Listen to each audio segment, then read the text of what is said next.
Joaquin Jack Garcia, born in Havana, Cuba in 1952 and raised in the Bronx. Prior to the Cuban Revolution, your father worked with the Batista government, which was a very mafia-friendly regime. Your father had to flee from the country, flee from Cuba, once Castro took over and the Cuban Revolution began. And you and your siblings shortly thereafter, after your father was whisked away in the middle of the night, you guys followed maybe a year or so after that. Today, you're a former FBI agent who worked undercover for 26 years, from 1980 to 2006. And for 2.5 of those years, you were undercover inside the Gambino crime family. Mysteriously, you were pulled from the Gambino case just shy of becoming a made man, which would have potentially given the FBI unprecedented access to organized crime around the country, if not around the world. In 2008, you released a book, Making Jack Falcone, an undercover FBI agent takes down a mafia family, which is a true chronicle of your exploits as an FBI agent. I finished it this morning. I really enjoyed the book. Thank you, Jack. Welcome. Welcome to VladTV. Thank you very much for having me.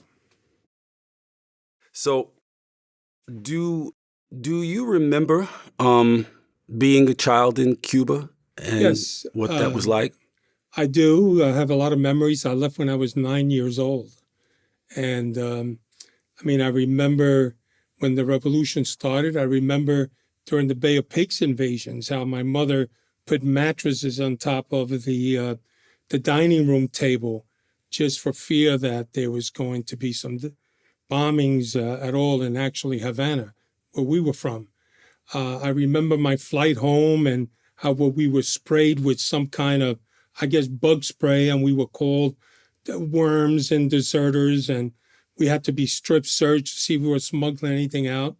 I remember coming to the U.S., landing in Miami, and being greeted by some of my family here, and my father then decided to move up to the Heights, Washington Heights in New York, and I was there for a couple of years and then moved to the Bronx where I was raised. But I do have memories of it, some good, some bad. One particular bad one was a hot day. We're sitting in class, and all of a sudden, there was always a military soldier there, along with the nuns and the priests, because I went to a private Catholic school called Maristas. And what happened was one day, the soldier gets up and he says, "Kids, it's hot out here. Well, why don't we do this? Let's put our hands together and pray to God and ask for ice cream." So sure enough, old kids, we all put our hands together and prayed to God for get us an ice cream. He says, "Now open your eyes. Is there any ice cream?" "No." "Okay, now kids, don't be disappointed. Close your eyes again and pray to Fidel to give you ice cream." And we prayed for Fidel, and sure enough, another soldier walks in with ice cream for all the kids. That indoctrination process, I lived through it. And unfortunately, a lot of Cubans who are there now have also been indoctrinated in similar manner. But those were some of our bad memories. And of course, my father having to leave in the cover of darkness broke my heart. I was very close to my dad. And fortunately, my father worked 3 jobs in America to raise money to get us out of here. And we did. We left Cuba, came to America, and we're so grateful to be here. But we always thought we were going to go back. And we had round-trip tickets, which I still have, round-trip tickets to Cuba. So that banana republic is still in existence. And, here we are. This is our new home. But our hearts are always in Cuba. Wow. So when you initially were taken out of the country, left the country, whatever, well, for one, why did your father initially leave by himself as opposed, was he not concerned about you guys being in danger? He was very concerned, but my father was in danger. He had a high-level position in the government. So there was made some accusations that he was involved in taking some money from the government. So what happened was, with the aid of the FBI, he was able to get out at night. But we knew we were going to meet him or he would come back. And about 6 months later, he called us and he said, "Listen, we received word They want me to come back and join the revolution. And my father goes, I'm not joining the revolution. This is totally a communist country now. So that's when he worked so hard to get us out of there. But it was simply he was accused, like all government employees, to being corrupt like Batista was. Hmm. Hmm. Hmm. So now you find yourself in the Bronx. You're about how old in the Bronx? Probably about 10. About 10 years old. 10 years old, 11. Still didn't speak a word of English. So here we are in America, and we actually, when we arrived here in November of '61, we saw snow on the ground. And, you know, for a Cuban kid in Miami, that's, in Havana rather, that's like unheard of. So we had snow, we had to go get coats. Living in New York was kind of awkward because, you know, we didn't speak the language. And when we spoke it, we made all these mistakes. So my teacher, who I was very, very fond of, she would always tell me, you have to repeat the word over and over again. Go to the mirrors. I mean, words like shoes. I would say chew. And he goes, no, shoes, chin, you know, and I would say chin and jello as opposed to yellow. And I would practice and practice, try to understand and speak it in the way that I would, you know, pass and wanted to learn the English language. Because my father always said that, because you want to make it here, you have to learn how to speak English. And he would actually tutor us sometime, but my father always spoke making mistakes because he had a heavy accent. But Right. his thing was always teaching us how to fit in to make sure that we spoke the language, we would have a better opportunity. And that's pretty remarkable in terms of an origins story, considering what you went on to do and how you were able to move from one culture to another convincingly under the most dangerous circumstances. But we'll get to that. So, okay, so now you're a young kid in the Bronx. You're learning the language and you're learning the American culture and so forth. Were there big differences in life between life in America, life in the Bronx, and life in Havana, like you were, you know, struggling with, or that just stood out to you? Yeah, there were a lot of times when, you know, first of all, I missed my friends because at that age, when we left Cuba at 9, you know, I couldn't understand the reason, but I was very grateful that we were together as a family. It was a different place because it was so large, New York City being what it is. And also the fact that, you know, my father and mother both worked, and they worked so we can go get a better education. And they finally were able to get me from a public school where I learned the English language. When we moved to the Bronx, this was in the Heights. When we moved to the Bronx, got to go back to a Marist school. I went to Mount St. Michael High School in the Bronx. And there, I think it was on the 8th grade, or it was a 7th or 8th grade. And again, I, you know, was continue learning how to speak English, but it was a different adjustment. It wasn't home. I mean, the people didn't talk like us. People didn't eat same foods we ate.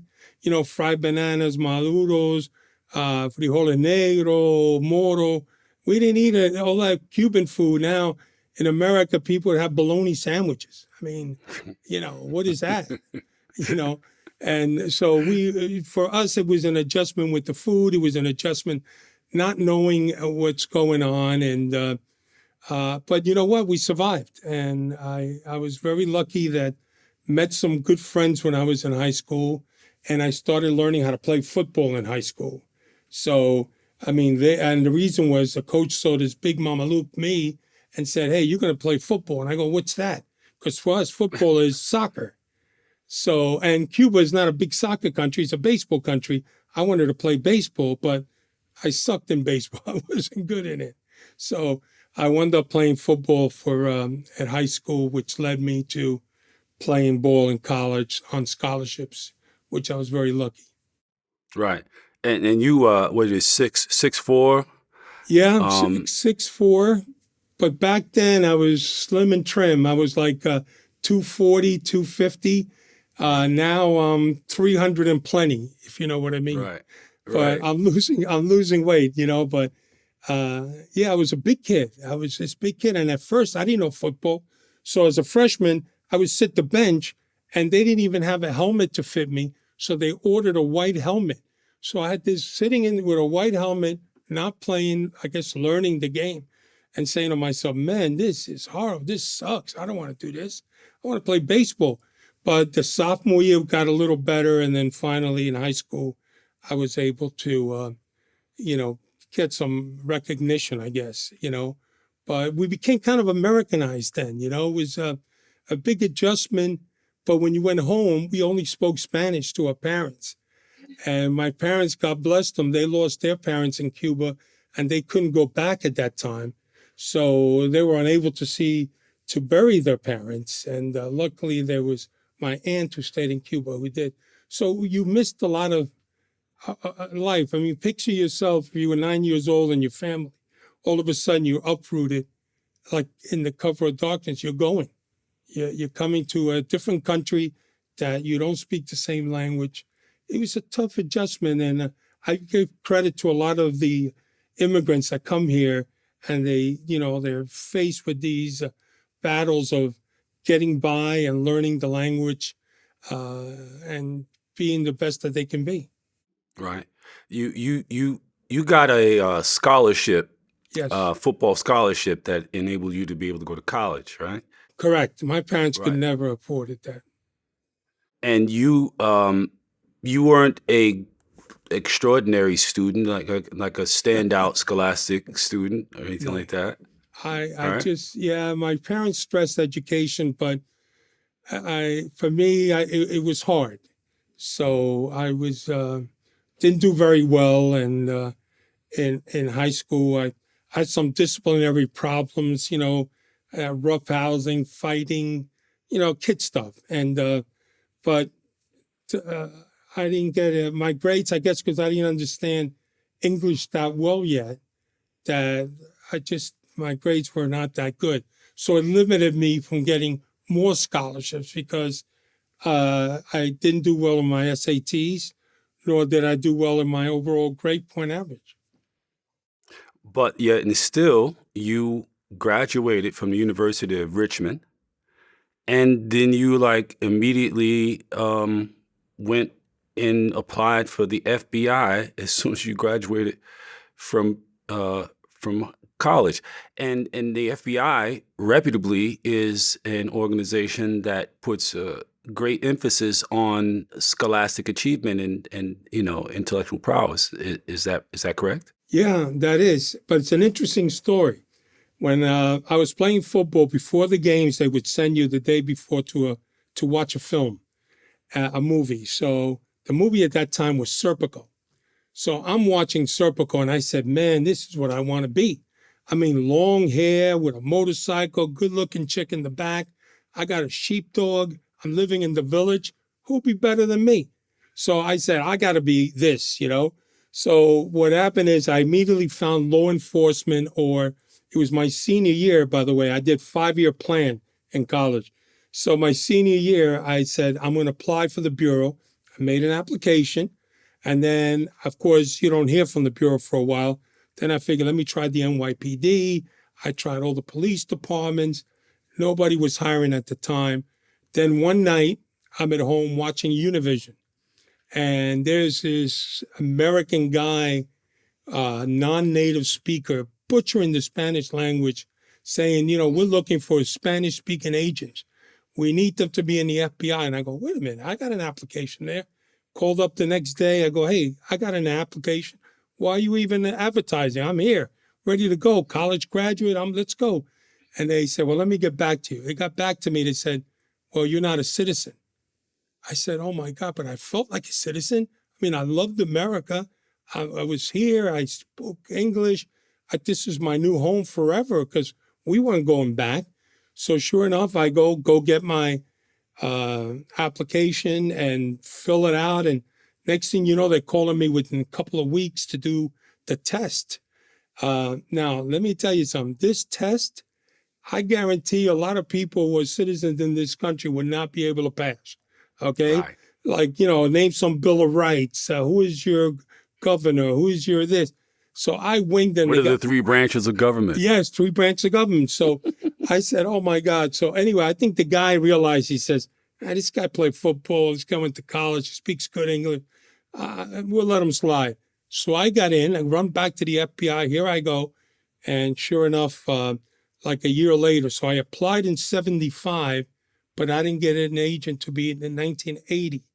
And when I became an agent, I filed for Freedom of Information and Privacy Act and saw that a lot of letters from the CIA saying that because he's Cuban, be careful that he could possibly be a mole. So I said, are you kidding me? I said, I hate Castro more than you do. You hate Castro because you work it. I hate Castro because I lived it. I experienced it. So what happened was they went by it, and I was the second Cuban-born FBI agent in the Bureau. And I got some looks at first, like, who's this guy? He's Cuban. We don't let him work with the Cuban cases and this and that. So I was fortunate. I went into fugitives, bank robberies, terrorism. And I started working some anti-Castro cases with the Omega-7. I don't know if you remember them. And so that's how I really began. And then suddenly the FBI started working drugs. And here I am, kid from the Bronx, speak Spanish fluent. There's a drug problem in the 80s. Boom, I was the perfect fit to start working dope.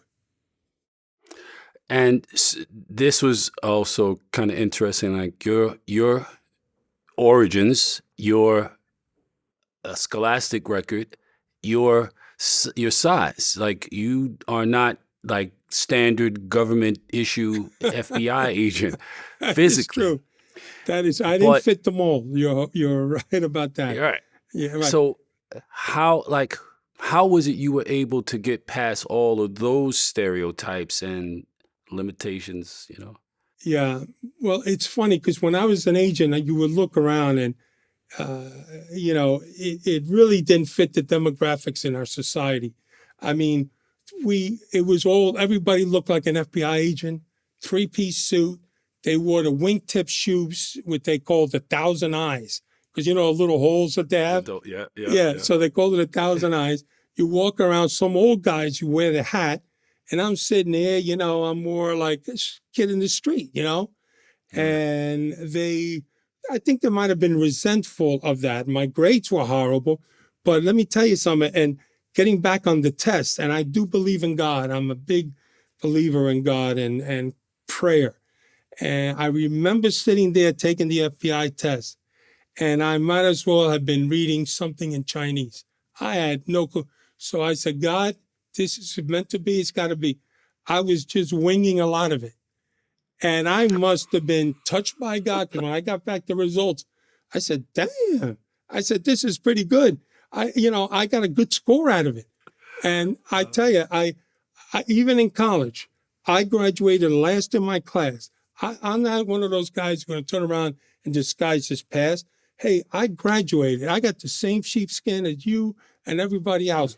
And even though I'm last, hey, it meant a lot to me to obtain, just like to get in the FBI. I mean, what an honor that is. I mean, here I am. Hoover dies in 72, and then I come in the FBI in 1980. There was no Cubans in it, and very limited Spanish speakers. It was not diversified. There was very few blacks, few women, few Hispanics, and Asians. And I was predominantly white males. All white males. And everybody looked the same. And, but I learned a lot from some amazing agents. Some of them did take me under their wings. I didn't, it was early on was getting adjusted into this world that from the outside is way different than the inside, but I managed to survive. And now, because I was working dope, because Spanish speaking, I was out of that environment. I was on the streets. Right. So in the streets, I had apartments. Didn't have to go in. So of course, the hair grows, the earring comes on, and all of that. And of course, I had to answer to agents who would come in with their wingtip shoes on and all. And, they just can't believe some of the stories, the places you go and you see. But the FBI and law enforcement rely on informants and relies on undercover because that's what makes the cases. There's no such thing as a brilliant agent. You need to be in tune with the streets. And having guys like me out there, we get that perspective.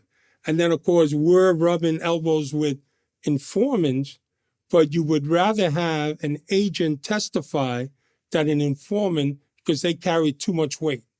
So to me, when I was working cases, they immediately want to infuse me right in the case and remove the informant. So if we ever testify, my right hand goes up. I'm a special agent of the FBI. I'm not like, Sammy the Bull. I killed 19 people. And that's it. So who are you going to believe? You're going to go, of course, with the agents. What was the first assignment that you got as an FBI agent? As an undercover? Yeah. The first one, you're going to kill me, but I can't really talk about it. But it was dealing with Cubans and dealing with the Colombians, and it was one of those national security cases. It lasted 3 years. It was successful and that. But then after that, it was mostly just working dope. When I came to New York, I was in Newark. Newark switched me over to Philly. And in Philly, we really were rocking and rolling over there. They have a big drug problem over there. Then I came to New York, and I was blessed to go on an NYPD FBI drug task force that was in Jackson Heights. I'm sure you're familiar with that. It's like Little Columbia. Yeah, exactly. So we went working there in this case with the best detectives I've ever seen. These guys were first grade, second grade detectives, which in the NYPD that's a very important job, and special agents that watch your back. And of course, I was the only guy speaking Spanish, so I was doing all the undercover. I was buying dope. We were flipping guys. We're doing buy bust, where you buy from this informant, turns you on to a guy. You make a buy from him, you flip him. Now, or you find out where you get it from. We go work on that subject. So we'd be rocking and rolling in Jackson Heights during the 80s. And I tell you, we seized more dope, more money, and locked up more bodies in that squad. It was known as C-13 in the FBI. That, like I said, as these guys worked around the clock, and I was so grateful to have learned from them. And more important is they watch my back. Because when I'm out there dealing with these guys, and some of these guys that flip, we don't know what they're about. They're flipping because they want to pass, right? So meanwhile, you don't know if the guy all of a sudden is going to find religion, is going to come after me, or set me up for something. So of course, these guys that I had were great, and they would play roles like go and lay it out on the street like bums, and they'd be watching me, or they'd be out in cars and roofs, and it really it's an amazing privilege to have worked with the NYPD. But that's all I did. I was working dope all the time. Then I started working more undercover. Then I did around the country. I wound up doing in Hollywood, Florida. I did the Dirty Cops. I did a whole bunch of Dirty Cops. I did a bunch of Dirty Cops up in Boston.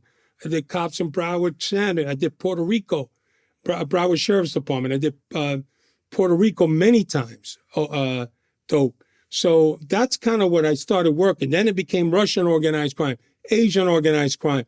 I developed a reputation, and some people say it was a gift or something, but I just felt natural in it. And I felt that the people that I worked with always had my back and really prepared me for that. I would meet informants, and they're mob guys, let's say, or dopers. And their stories became my stories. So when I'm sitting with a doper, I'm sounding like, yeah, I know that happened to me too, or I did. So you had to have played that role, and I was grateful to have been afforded that opportunity. And my whole career, looking back, I made it to the end. I'm alive, maybe some health problems, but I made it. And that's why after 26 years, somebody was saying, well, stick around a little more.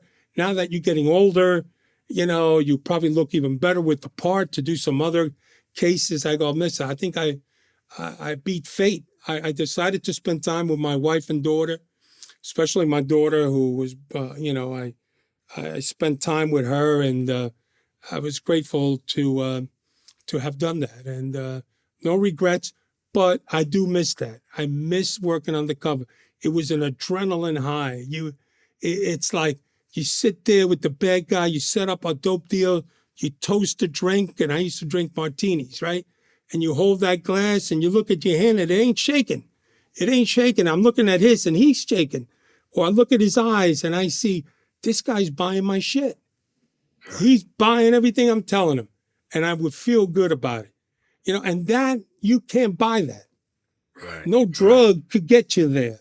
Right. No liquor could get you there. This is just, it was a high that, man, it felt really great having a deal go through. And then afterwards, when the guy's interview, he goes, man, I said, I knew this was a good deal. When I saw that big guy walk in that door, I said, that's it. We got it. We got the deal. This is it. Because, I didn't look like an agent. I had long hair, like I said, and my weight, which is, it was more from, I would approach it with dominance, but at the same time, cautious, because you don't want to start doing undercover up here, like in your face, trying to be a badass, because you can't bring it down. So I would start right here. And if I need to kick it up, I kick it up. But that's the way you read people. And everybody's different. Every ethnic group is different. And you have to understand that, and don't go in there hard charger, because it's going to get you nowhere. Right. Tell me about Van Marsh. Oh, I love Van Marsh, man. He was an amazing agent. I met him in Philadelphia. Van Marsh was actually the creator of the case that I worked undercover. He was an undercover too. What he was from, what's a good question. I think he was from your way, Atlanta. Good guy, very competent. He created this undercover case, and it was him by himself. An undercover case where what do dopers do with their money, especially street guys? I mean, when you look at 5s, 10s, 20s, that's pretty bulky stuff, right? So they have no place to put it. You put it, some of them built little caletas, which are in the house, or in the car, but the dog can sniff that. So we came along through this informant that Van flipped, who drove around a Rolls Royce and this medallion on him. And I write that about my book, Tony. His name was Tony Otto, Tony Gold. And the guy had jewelry up and down. And he would take them. He told them, said, listen, we're going to create a place right there in the Badlands of Philly. We're going to wire it up, and we're going to go undercover, where we're going to offer these people the opportunity to convert all of this loose money into $100 bills, brand new, without any dope smell. So if the dogs came, they're not going to smell it. So they all came running. We were charging 3 points for that. So you would have guys show up with duffel bags, 500,000 of 20s, 10s, and then we would take the money and shake it into the bag, and you would find at the end cocaine residue, because that's how much cocaine there was in all the money out there, because people touching it. So we converted, and then we would have surveillance squad follow where the guy would go. And there we worked that case separately, and then we were able to take it down and seize all that money back. So also at the same token, he would say to them, listen, if you're not interested in my service, I know you're a dealer, so I got a guy who buys. And that's where I came in. So he goes, he would buy the dope, And if he likes the dope and you doing business with us, then he'll get the dope from you, but we're going to get your money. So I made about 50 undercover buys just in that case, up and down in North Philly, like 2 kilos. I got kilos fronted to me. I mean, dope was rampant in Philadelphia, and I never seen it. And then when Colombians started working heroin, then that was when it went off the charts. Because heroin at that time used to come from China or Pakistan. Well, the Colombians brought in the Chinese chemists to their fields and started creating their own heroin, which was purer and cheaper than the Chinese and Pakistani. Where was that heroin being produced? It was produced in Colombia. In the fields of Colombia, they were producing heroin. And for instance, a kilo at that time was going maybe like $1, 125,000. They would come in at 85,000. It was almost 98% pure. What years was this? This had to be, I got transferred over there to New York in 91, had to be 1990. Wow. Okay. Yeah, it was amazing what the Colombians were able to do at such a cheap price and a better heroin. So, of course, everybody's getting strung up now with heroin as opposed to back then it was coke. It's amazing. And then I moved to New York, got transferred to New York, and New York is where all roads lead to New York, And there, like I said, I worked, privileged of working with those NYPD guys and FBI agents, and a tremendous case. And there we were doing everything, heroin, ecstasy, coke, you name it, we did. There's no drug out there that I didn't buy, and Right. it was just it was just crazy, the situation. And the disregard. I mean, we make buys sometimes. The guy insists on near a school. I mean, how crazy is that? People are crazy, with this thing. In fact, we got so much of it. We were turning down weed. We got 2 truckloads, tons of marijuana. And we gave it to the locals because we didn't want to prosecute it because we're too busy rocking and rolling with the dope. Right. So, but the weed was coming in, and from Jamaica, the guys from Jamaica, we took them down on another case. And everywhere you turn, people were making money of dope back in the 80s. It was interesting time. Let me ask you this. Who was the Mercedes driving, Bacardi and Coke drinking, cigar smoking, drug dealer, and money launderer Manolo? That's me, man. That was my style, man. I had a Cuban cigar, right? Drank my mentiritas, we used to call them, which I call lies in Spanish for rum and Coke, because it's known as Cuba Libre, and Cuba ain't free. So we call it a lie. So I would do that. I would drive the beautiful Benz. We had access to everything. I had the pinky rings, like with the mop case, the Rolex watches, solid gold. I had beautiful suits. I had clothes on. The worst part is when the case, you asked me what I missed. I missed all my clothes and all my toys because I had to turn everything in. I'm talking about my suits and my underwear. Who's going to wear my underwear? Think about that. Yes, because it's government property. I had to turn my socks in, my shoes. So I went from like Bruno's, Ferragamo's to Kmart shoes.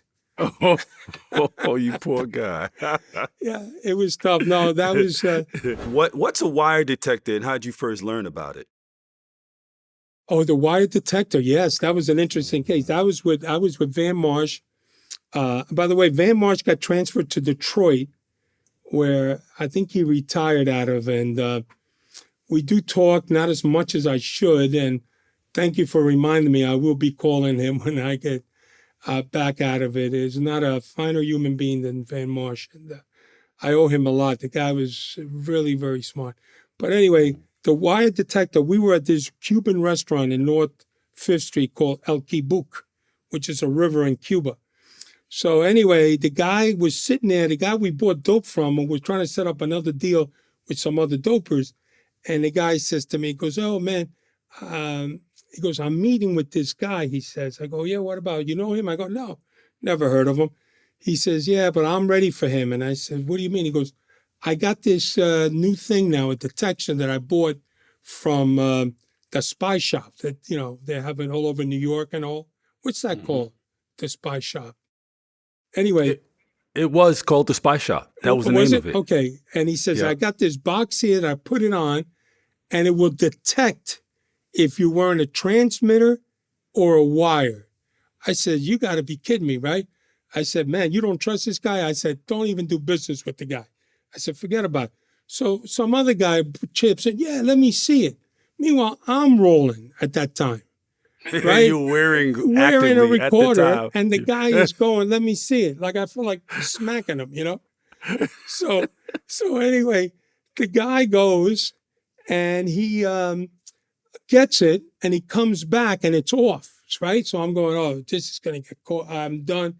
So then I said, oh my God, I got to beep. I got to go, guys. Take care. And wound up getting out of there. But before I left, though, he turned it on because I heard him. And it didn't catch. When I went back to the office and I asked about that device, because I never heard of it, they said that it picks up radio frequencies from the transmitter. Now, what a wire is what you use to record the conversation.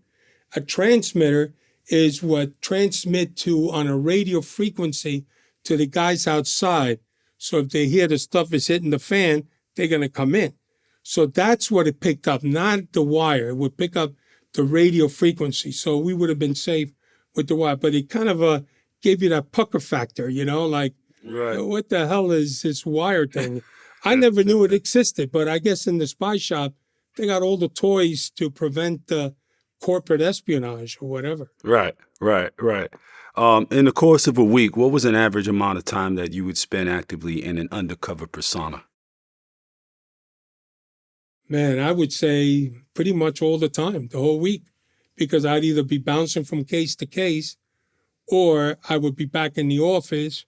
I took a secret way in and be doing paperwork and speaking with the agents, or else they come see me in one of my many apartments that I had. And we review. So everything was really done as an undercover. In fact, when they had the inspection staff that comes in every 3 years or whatever it comes in, I had no cases assigned to me. So these bean counters come around, because all they do, they're trying to jack you up, So they come in and they go, wait a minute, you don't have an informant? You don't have any cases? I go, I don't have any informant. I'm handling all these informants in this case undercover. I don't have any cases because I'm doing undercover work. So that presented a problem. And of course, they changed it after that because no other agent was working so many cases simultaneously like I was. It's usually one guy works the case and that's it. He works it for the extension and then he comes back in. I was jumping case to case to case. Yeah, I definitely want to get into that. That was, the book is unbelievable, bro. It's unbelievable, but it's told with such a depth of authenticity that it's real. Thank you. Yeah. Operation BT Express, which resulted in 85 indictments, 18 fled, 62 were convicted, but 2 were acquitted. How were those 2 able to avoid conviction? I remember one of them. The other, I don't. There was this woman, and only in America, I guess. This woman comes in. I got a video camera of her. I'm sitting behind a chair.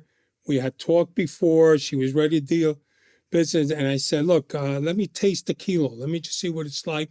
I'll move it and let me know how much. I don't know. At that time, it fluctuated. It was like the stock market. Sometimes it was 30,000, then 15,000, 20. So it was all over the map. And it's all supply and demand. So she comes in and she goes, I got one, takes it out of her bra, a kilo, a brick, and hands it to me on it. So we left with that in motion. A couple of days later, I called her up and I said, hey, how you doing? I says, we talk code like, hey, this is pretty, that street that we met at was great. They love the eggs you bought. It's fantastic. Why don't we meet again? The woman said, I said to her, she goes, no, I'm not doing it anymore. I says, why not? She goes, me retiré. Now in Spanish, that means you retired. So we go to trial. She goes to trial and says that retired means you walked away from the life. And in Cubans, we use retired as somebody who retired. And she used another word, which I can't even remember what it was. So meanwhile, even though there was a picture of her handing me a kilo, she still was acquitted. Yeah, What? that's why I said only in America. They said because she retired from the life, meaning that she didn't do anything. The woman walked on the trial. She walked. That's the We were craziest all in shit I shock. heard. I mean, the assistant United States attorney was in shock, couldn't believe it. I mean, like I said, we have the video with her delivering it. We come back and then she said she retired. I asked her, did you retire? And she said, yes. Like, meaning, we want more. And that's what happened. So it was all like, anyway, so you can't look at your losses. And we were very happy with the results of that case. And, Did any of the other fugitives, the 18 fugitives, did any of them ever get caught? I left because I was transferred to New York. And the answer to that is yes. And a lot of them flipped. A lot of them flipped, which is what you want. See, when you go to trial, people don't understand it. With the FBI, you don't want to go to trial because trial is a pain. I mean, you got to review cases. You got to review all your 302s, which are your reports. You got to constantly meet with the United States Attorney's Office. There's so much work. You would prefer that person makes a deal because that way it's done. It's over. Now, if it behooves the defendant to take a plea if they're guilty because they're going to get a lower sentence or exposure to a sentence if they plea as opposed to go to trial and they're found guilty. They're found guilty, they're going to get the top of the line where this doesn't. But some people choose to go to trial no matter what. One of them is a guy like John Gotti and a lot of the mobsters and the Gambinos and some of the family insist on going to trial no matter what evidence you have, except for the Genovese, the West Side guys. They're also known as the West Side. Those guys believe in take your plea if they got you and get back on the street and do what you do best, make money. So a lot of people choose to take the plea as opposed to go to court. And if you have to go to court, it's a very lengthy process. It's right, and expensive. Oh, it's super expensive. I mean, you defense attorneys. I mean, I've been cross-examined by some of the best, Kunstler, and these guys are not cheap in any way. And Philadelphia had one, a guy named Jacob. He was a fantastic lawyer, but he comes with a price. And if you want to get a public defendant, then good luck. You're going to hope that the person is going to bail you out. But, they're just starting out, I guess. So you were in New York from 99 to 2004, 91. working on Telewash. Yes. Right, Telewash number 1, Telewash number 2, Telewash number 3, which were a series of cases that were part of a FBI/DEA/NYPD major case initiative called Telewash, Operation son of Reciprocity. Telewash, and grandson of Telewash. I said these guys, those cases, all dealt with the Mexican mob, and that's what Mafia, which dealt with all of the drug dealers from there. So what happened was it dealt with the Mexican dope dealers, and they were just bringing in dope. And a quick info on that is that how they did it was that if you look, the cocaine is made in Colombia, correct? Now, the most expensive add-on to the price of cocaine is transportation, is bringing it into America. And there are multiple ways of bringing it in. People swallow it. People bring it in disguised in all kinds of equipment and foods. It's been diluted to liquid that's brought back into heroin or coke. So what happened was the Mexicans owned all the border towns, and they had connections all at the ports. So they offered the Colombians and said, we will transport your dope, but we don't want any money. We want product instead. So the Colombians were happy because a kilo to them cost them a couple of thousand. So these guys would say, bring in a load of 1,000 keys. We want 500. We'll bring it into wherever you want. And those kilos into the Mexican went into communities like Chicago and New York when we started working telewash. And you would see this abundance of coke and heroin, when in the past, the Mexicans dealt in black tar, which looks like tar, and that was their heroin. But now they were doing powder. And that's how the Mexicans became so big, is they were transporting all this dope for the Colombians. And as a result, they were also creating their own empire, so to speak, in dealing in coke and heroin. Right. A large part of everything that you were involved in centered around the cleaning of the money of these different criminal organizations and individuals, so forth. Can you describe the money laundering process?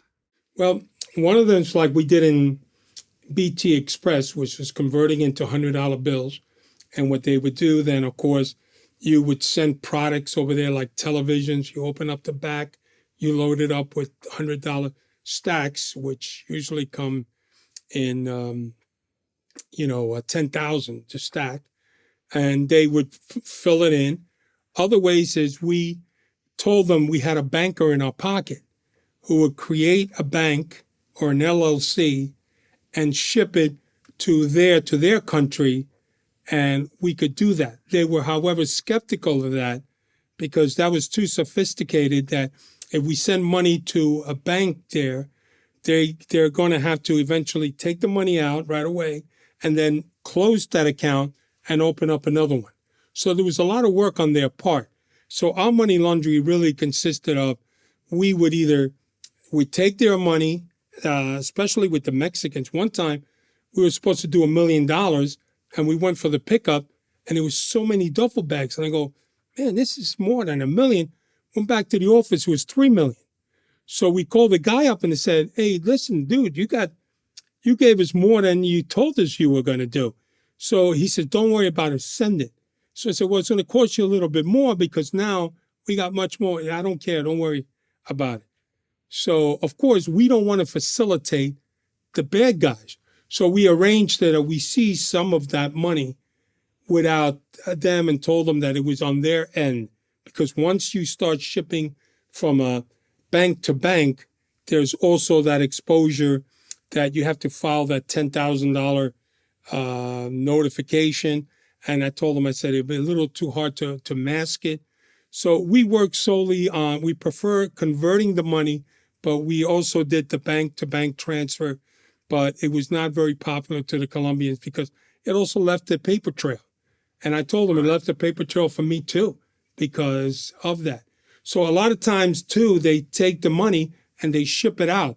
They have sailboats and they have, their own ships that they load up in containers and ship it to Colombia or wherever it would have to. Or they would take a go-fast boat and try and meet somewhere at sea, and there they would have a sailboat of a husband and a wife who were just sailing along, and there were all secret compartments on the sailboat, and they were bringing the dope and stopping all the islands to just make sure it didn't look out of place. So every day there is money, there is dope money coming out, and there is dope coming in. Every day. As we speak, it's happening today. Right. In your book, Making Jack Falcone, you wrote, we, meaning the FBI, have to perform a certain amount of facilitation of crime in order to put the bad guys away, end quote. During the time that you were an active FBI agent, what were your thoughts about your organization facilitating crime in order to catch criminals? We never, at least, let me talk from my perspective and others.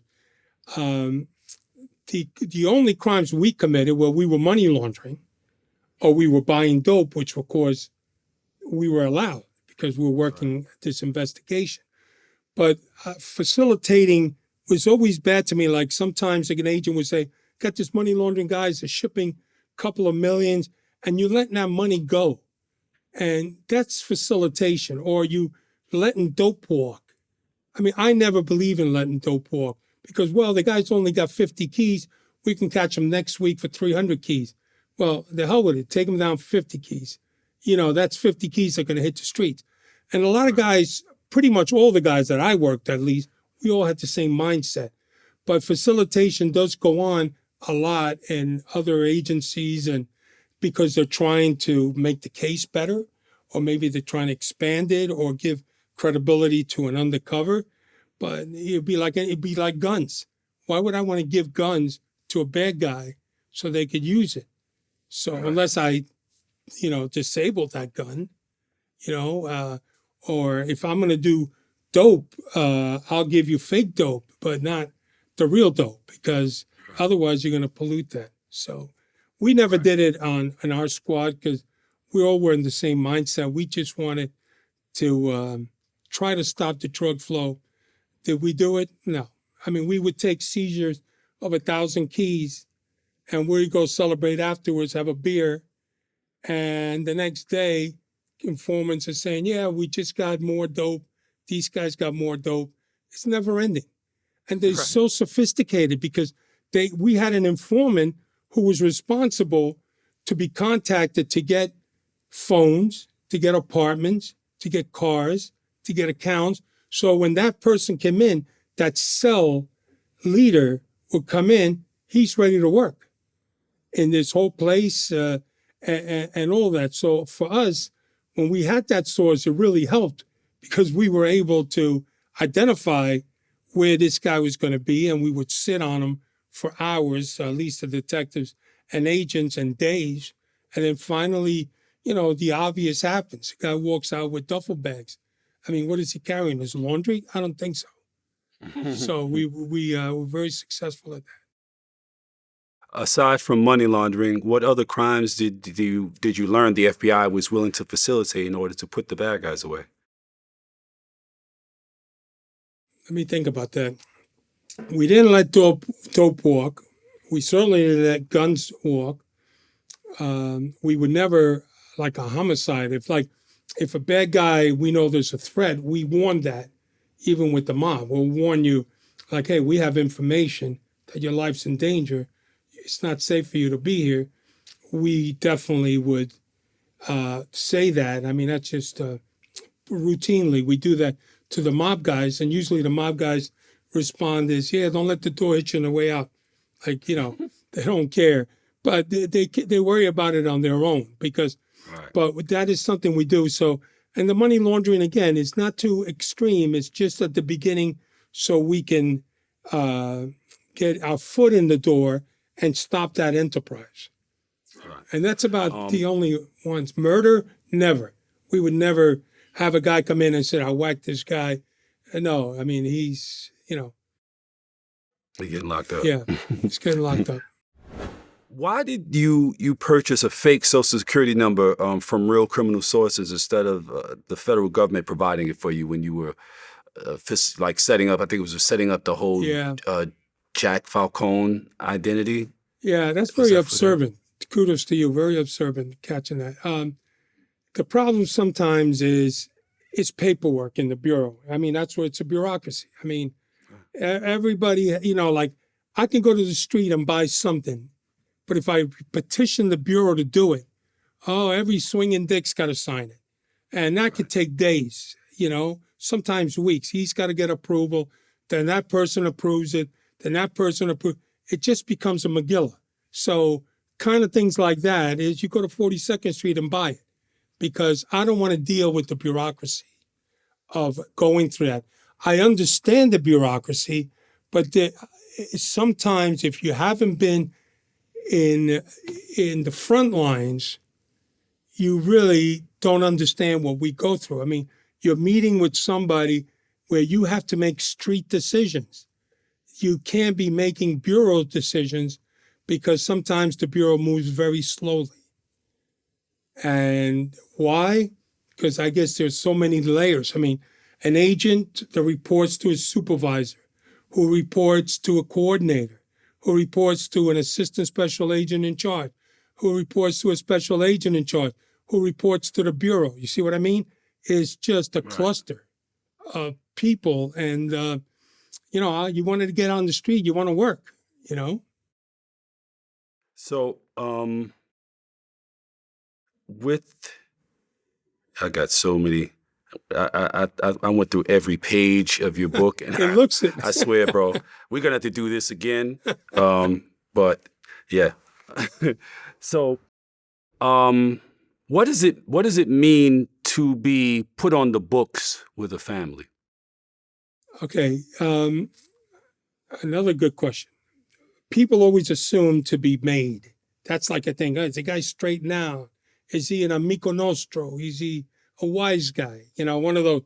But what happens, the process is once you infiltrate into the mob and you become like a knock-around guy, you're with the guys, you're subservient, you're kind of laying low and all of that. And then you have they see you. I mean, is this guy a hustler? Is this guy a mover and a shaker? Is this guy dead weight? I mean, guys in the mob don't take you because you're comic relief and you tell good jokes or you got a good story. It's all about the Benjamins. That's all it is. With the mob, that's all it is. So what happens is if the guy's proven to be a guy who's making money and there's an opportunity to even make more money, they usually pull you aside, the captain or the soldier, and would say to you, listen, we're going to put you on the books. Now that means you're with us. That means you're under our umbrella. You're with the Gambino crime family. So anybody fucks with you, you come to us because you're working under our umbrella and we'll handle it. So this belongs to us now. So it's kind of like a protective shield, but to a certain degree. It isn't where you go whack a guy and come back, hey, I'm under the umbrella. What happened to the umbrella? Yeah, you're going to get thrown right under the bus on that one. But it gives you protection and also protects whatever you're doing. So that's on the book comes first. And then as you go on and start making money and all, and you prove to be straight now, you prove that you know the rules. You're a money maker, and that's very important. You're a guy who is able to do time and a guy who's capable of violence. They say this guy may be good for us. And you get what they ask you to, we're going to straighten you out, which is like a huge honor among these guys. I mean, this is a culture where that is the best thing that could happen to somebody. So when I was with the Gambinos, I was there every day. I was showing the guy that I was an earner, which is what they want, a guy who makes money. So I told them I was a guy from Florida, a lot of Cuban guys. We did stick-ups. We have my guys. We do home invasion on dopers. And we were very, very successful at it. So every once in a while, we would bring like gold watches, like Rolex Presidents. We would bring Audemars Piguets, Cartiers, all the good watches. And we told them it was from a score, but it could be too hot in Miami. So I want to sell it here. And I would give it to him on a John Bargain's basement price. Really cheap, like a 99-cent store. Like maybe I'll give him a Rolex for $3,500. He turned around, he'll make that $8,000 for that, for a Rolex President. So what happened is I made money, and I did that with him. He saw me as a guy I was getting it. This guy, he's bringing me money. He's making me earn. So I'm earning now. He asked me that he put me on the book. I'll never forget that. We went together at a jewelry store after I gave him watches. And it's funny because he had the watchmaker pop the back. And he said, well, I was having a problem. I didn't know it was a self-winding watch. I thought it was a quartz movement. Bullshit. He was looking for a recording device on the watch. Right. So he had the guy over. I guess he saw there was none because we didn't do that. Right. So what happened next was that he went outside and he gave me the gaudiest ring I've ever seen. It was this big as, it was ugly as hell, and he said, I'm going to give you this because you're now, a friend of mine. And, the difference between friend of mine and friend of ours, right? Right. Yeah, friend of mine, it means I'm a friend of his. So what happens in the mob, if two mate guys see another mate guy and they know that guy is from another family, you can't go up and say, hey, Joey, pots and pans, how you doing? I'm Vinny Boombots. And the guy goes, yeah, you remember me. I said, no, I'm with the Gambinos. You can't do that. So it would have to have a third person introduce one another who knows both of them. So let's say you would come in and say, hey, Jackie boy, I says, I want you to meet Vinny Pots and Pans. Now, Vinny is a friend of ours. That means to me that he's one of us. He's straightened out. He's a made guy. I could talk to him. But if I said, I want you to meet Vinny Pots and Pans, he's a friend of mine, that means, hey, guess what? I like this guy, he's with me, but he doesn't have the keys to the kingdom. Right. And that's the mentality. So when Greg made me that was a big step to be put on the record with. And that's in case I hit, any kind of money, because they're very smart. It's all about making money in the mob. And what happens is, a typical example, if I own a restaurant and I go in as a mob guy and you like me, and then let's say one day you ask me for a favor, hey, where can I get liquor at a cheaper price? You go, I got the guy. Now, the guy you're going to get is a guy who's with them, who's also on the record, who's a liquor distributor. So now you got another guy from the family working in there. And then you say, who's doing your linen? Boom, I got a guy for you. So always I got a guy. And then he goes, who's doing your food, your beef, your poultry, whatever. And the more guys you have, keep in mind, all of these people that you bring in that are with the family, those are the guys who have to give money. Because it's all about kicking up money up. Money never floats down. It's always floating up. And these greedy guys all want a piece. And if you don't give money, I've been with Greg DePalma, he would say, hey, what am I doing here? I says, I connected you. You know what I mean? I need a new, he would call them fazools. I need some fazools, some money. Taste. Yeah. Mm-hmm. So he would ask for that. So it's all about making money with these guys. And the more mobsters or associated members they bring in, they're getting a piece from every single one of them. So it's a good way of, I guess, business for them. But what does that tell the guy? That poor owner who bought the first guy, he's probably saying, oh my God, what did I get myself into? Yeah. I got old mob guys here now. Tell me about, or can you share the story of the C-13 operation your team called the 9-Key Nightmare? Well, that was the wildest experience I ever had. We met these I had a source, came in from Philadelphia, and he says, hey, look, I know these gangbangers from 138 and Lenox. These guys are bad, but they're moving dope. They got some good connection. I said, well, can you set up a meeting? Sure enough, we set up a meeting at this diner in Queens.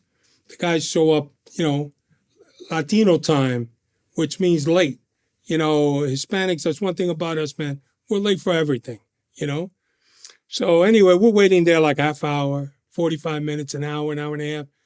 I was ready to pull the plug, So sure enough, they pull up and we're talking to them and, no problem. The guy says, we chit-chatted and then he goes, yeah, I can get you the 9 keys. I said, all right, good. Let's set it up for tomorrow.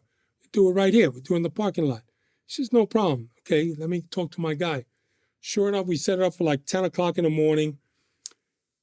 I get there at 9:30 because I always like to get place early. 10 o'clock, no guy. 11 o'clock, no guy. 12 o'clock, he shows up. He says, well, listen, we're waiting for another guy. And I says, what do you mean other guy? It was just you two that I'm dealing with. Who's this other guy? He says, don't worry about it. He's with us. He's a nice guy. Sure enough, 2 Colombians come out. All right, now we're up to 4. Then another guy says, well, we're waiting for another guy. And he says, listen, He goes, I got the dope in a house not too far from here. Let's go over there. You can look at it, count it, we change the money. Everything is good, right? I said, what are you, crazy? Because now I got that whole place covered. They're all watching my back. I got surveillance truck. I got guys on the street like hobos. I got all covered, you know? And I'm not moving. Now, a rookie will probably move like an idiot. Now you'll put yourself in harm's way. So I said, no, I ain't moving. He says, well, why not? I said, because I went to my Santera, Santeria. I used to wear all the Cuban beads, And I said, she told me, no, man, this is a place to do it. Elegwa's with you, boom, boom, boom. I said, all right. He goes, well, why don't you call her? I said, yeah, it's a good idea. I call her. So I walk into the diner. I'm on the phone. I'm with the FBI. I go, listen, we got these guys here that want to move. I'm not moving. So the guy goes, listen, don't even move. I said, we got 2 other cars in the parking lot with guys that look like the serious players. So we're going to take this stuff down now. So I said, all right, sure enough. I walked down and all of a sudden, all the agents come in, converge. We got 9 guys. We got a MAC-10, a couple of Glocks, a big knife, rolling tape, huge amount of rolling tape, because they saw me, and rope. And we locked up all 9 of them. And one of them, Flip, said they were going to take the big guy, me, and take my money. And they were going to take the Colombian guys who showed up and steal their dope. So this is the world with that dope. There is no, honor among thieves. I mean, these guys were ready to backstab each other, but it backfired on them. But these guys had all the gun. They were serious as could be. And again, thank God Almighty that I stayed where I was and I was covered. We had guys running, because these guys took off, running down Queens Boulevard. You know what that is, near the mall. Mm-hmm, of course. Right? With MP5s. They were running with like machine guns. They were running down. Machine guns. We were chasing these guys. We caught them, put them all into the office. And, it was amazing. And I'll never forget the AUSA, the Assistant United States Attorney, was Beth Wilkerson, who wound up being the attorney for the Oklahoma bomb. And she rose a lot, and she was an excellent Assistant United States Attorney. But that's the kind of the fluid nature of what working dope was about. Like, here comes these guys. Everything is clouded in secrecy. They were pursuing. They were trying to rob me. They were trying to rob the guy. And it would have happened in real life, because I have a feeling if I would have stayed there longer, these guys in the car would have came out with the guns and would have probably taken us kidnappers and taken us somewhere. So, but that's the nature of the beast. That's what the dope world is all about. I mean, there's one of the things that I worry most when I was working dope was what we call el tumbe, which means the rip off, because there's always that possibility that somebody's trying to rip you. Like, for instance, I would get the coke, and it's not like in Hollywood where you go, you taste it. We don't do that shit. So what you would do is I'd take a knife and I'd put like a V mark on it, pull it. Then I would dig the knife deep to see it. And a lot of it you would see like it was fish scale. Like, I could tell what dope was, and it was good. But some people just put a layer of fish scale and put garbage at the bottom and all. So you're always watching for that. But what I found the most was the businessman from Colombia. I thought with an 82-year-old man. And this was a little old man, total businessman. We flew down to Florida. We set up, I think it was maybe, first start was 500 keys, and we locked them up. And the guy was total businessman. And that's what you find the best. The guys who don't use the supply, the guy who treat this as a business, which is what we in the FBI were investigating. We investigate the dope once it's here, figuring out where it came from. The local cops, who have the toughest job, they're the ones, once it hits the street, they're the ones responsible for that. And when you're buying on the street, it's a very dangerous thing when you're buying on the street. It's God bless them. I hope, Who was Martin Manzo? Martin Manzo. Manso was one of my nicknames too. Oh, Martin was another undercover agent, unless that's me we're talking about. I think it's you we're talking Yeah, because about. I never used the last name. I used the first name, Martin. But those were another identity that I had. I had so many: Anthony Palladino, Manny Fernandez. I was Manny Fernandez, and when I used to fly, I would always have the bad guy get me first class ticket, you know? So I would fly. They thought I was Manny Fernandez from Miami Dolphins, you know, retired guy. And I was Manny Fernandez, Anthony Palladino. I had every name, but Martin, trying to think what case I worked with him. Give me a clue on this, because I can't think of it. And so many, I have over 100 cases. I think that Monzo was associated with the 3 million. The guy that gave you thought it was $1 million that he was going to be. Telewash, right. Right. Yes, Martin Manzo. Manzo was the subject that he was the guy who we were targeting, and he was the big doper who was a Mexican cartel guy who was brought to New York to oversee the whole operation. Right? That's, because I said Manzo. I remember a Manzo. With these names, I get confused. I think it was me or what. I always... Yeah, Manzo worked for Carrillo. Carrillo put him on. Carrillo Fuentes. And made him a huge guy. Yes, and the agents worked that case amazingly. They even got tractor trailers. What they also got them was tractor trailers bringing in loads of construction equipment. You figured no one's going to search that. Well, we knew based on overhears on wiretaps. Because what you want to do is, the successful cases are do undercover, which is an investigative technique, but you go also on wires. And by wires, I mean a lot of these cell phones that they use. So we were able to pick up the agents that they were transporting, I think 1,200 keys or something, and it was inside that equipment. And there was a detective, Frank Burbridge, and an agent named Ray Torici did an outstanding job with that.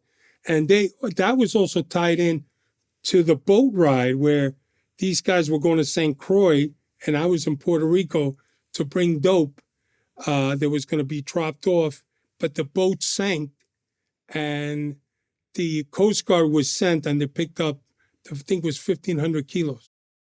Yeah. Damn. What was the largest amount of money anyone ever gave you to wash? $3 million. That $3 million was. That $3 million. Yeah, they wanted to do a lot, but remember, we don't want to facilitate. So we don't want to get into let's do $5 million. And just also think this, the bad guys knows that we do this. You know, bad guys, the Colombians are very smart, and the Mexicans. So what they knew is that they know how the government works. So if they could allow one shipment in, and then the next one they'll get. So sometimes you hear when we did background checks that DEA worked these guys, and they disappeared, and they show up. So you have to be able to see how they operate. They're very smart of saying, okay, I know the government's going to let the first one fly. So we'll do one, and then we'll skip it. So wow. They were using your resource. They were leveraging you and using your resources to get their criminal enterprises facilitated. Exactly. Knowing that you were potentially the police. Yes, exactly. And then break out. Don't come back. Exactly. And there were times when you're out at sea, right? When the Coast Guard, we have information, such and such a boat is carrying dope. The Coast Guard hits it. They got boats, right? And they're high-fiving each other and everything. Meanwhile, 5 or 6 boats are coming by, loaded to the max. Right. You know, it's like we always knew that. Knew that. Can you imagine that? It's like, it always worked. I mean, it's always clever, the things that they come up with. So, you know, it was like playing chess with them. You know, one move, the other, what are they up to, what they're doing. It was just, and that's why I always give them more credit than the mob. Because number one, they made more money than the mob. Number two, I think they're more treacherous than the mob. I mean, look at the Mexican cartel, chopping heads off and putting them on top of fences. That was in Laredo City. I was in Laredo giving a presentation when that happened. And look at, they killed the family. I remember early on the investigation, if you were an informant, you had to tell the bad guy what your family was all about. So the mob doesn't do that. The mob wants to kind of keep family away. It's just the individual. But you're dealing with a ruthless, very treacherous group that makes more money, and people. But it's not romanticized or glorified like the mob is, like The Sopranos. Everybody's seen The Godfather, Bronx Tale. But meanwhile, you got these Mexican cartel and Colombians. They just could take them and destroy them if they want to. I remember had guys following the mob guys, and if they lose them, they'll find them. They're either at their comadre's house, which is their girlfriend. They're at their mom's house. They're at the social club. Once they see, like the Colombians call it una cola. Cola means a tail. Once they see the cola, they disappear into the wind. And they either go to California, they get arranged some new set of IDs and go. Very clever. Because, There's another paragraph in your book that goes, we had seized well over $3 million in drug proceeds. Since we were working with the New York City police on that case, they got 10 or 20% of the money. That's the way it works. Can you tell us how the confiscated cash is shared between the law enforcement agencies? It's an incentive that we give to the PD. They work hand in hand with us. Once they are cleared in the FBI, they have access to wherever in the FBI. And what it works out that it's called a DAG, I think, if memory serves me, is that they can put in for a percentage of the seizure and that the NYPD gets it. We in the FBI don't get that money. That money goes into the fund, that government GSA fund. So we never see that. So the PD guys are the ones that look like rock stars because they go back to their chiefs and the commissioner, look what I did for the NYPD. We brought in a couple of million, and we did that with all the cases. They always got a part of our money, and it's something that's agreed to in a memorandum of understanding. But that in itself kept in mind that we were the lead agency, no matter what. So if we came into dispute, we would always win because we're the guys who giving you the car, the overtime, and this DAG. But the PD was very, happy with, we had another mob case with the PD where this great detective, D. Christina, we used to call him D, posed with this big cartel guy. They seized all kinds of money, and he wound up looking like a rock star. But meantime, he didn't get anything for that, not any special award or anything by the NYPD for obtaining such a large cash thing for the NYPD. It's just something that goes. It didn't bother us because we knew that we weren't getting it anyway. So if they were able to get new cars and new overtime, God bless them. Amado Carrillo Fuentes, your team seized $11 million in cash from him, 7.4 tons of cocaine, and 2,400 pounds of marijuana. Yeah. Who was he, and what do you believe ultimately happened to him? Well, I never met him, of course, because usually you meet his representatives that you deal with. But my understanding, he was a ruthless leader, but also one that I believe got a plastic surgery to change his look, but the plastic surgery went bad and he died. And the mob wound up killing, the Mexican mob killed the doctors who did it. He was trying to change his appearances, I guess, with all the money that he had. Mm-hmm. So if it failed, then why would they kill all the doctors that were involved? Like, that seems like something more so to keep them from telling anybody what the result of their work was. That was one, but also the fact that they did a botched up job. The guy died from a result of it. So they killed him. These drug dealers are sicarios. They just don't care. They just like killing people. It's where they got their jollies. Dealing with them is very dangerous, and just like the movie Sicarios. I don't know if you've seen those. Mm-hmm. Yep, of course. It's kind of like that. Benicio del Toro, and they're ruthless people. But originally, I thought they killed him, like you said before, because nobody. And that could be wrong, because again, I never dealt with him, but I do know there was plastic surgery done, and as a result of it, either maybe before or after. Are you aware of anything about that at all? I mean, there's always been the rumor that they swapped out someone else and that it was never really his intention to get the surgery. They just made it look like it was him getting the surgery and then faked his death. At some point, I guess somebody figured it would be easier for him to fake his death and get a new identity and just disappear somewhere rather than actually subject himself to being cut up and stuff like that, and then at the healing time, and then these people still knew who he was. They still had to die. They knew what changes they had made. So a lot of people just believed that he pretended that he attempted it and died in the process, and then killed anybody who knew. Yeah, interesting. Yeah, it could be. I'm gonna, when we finish here, I'm gonna look him up again and see if my sources say anything. Comes up. Yeah, that would be interesting, man. Yeah, but those. Does the ATF and the DEA run money laundering operations like the ones you were involved in, independent of the FBI? Yes. That's the worst part about working in New York. We go do a job. Sometimes you'll see cars, and old police cars, some reason or other, they like getting tinted windows. Like, who else gets tinted window but a cop does, Right. So you start seeing, like, police activity, cops surrounding. So our guys, the backup guys, would confront them, and they turn out to be either from ATF. Well, we're here because our source is meeting with this big money launderer. Oh, we know him as Manny. That was me. So then we just go back to the office. It was a dry run.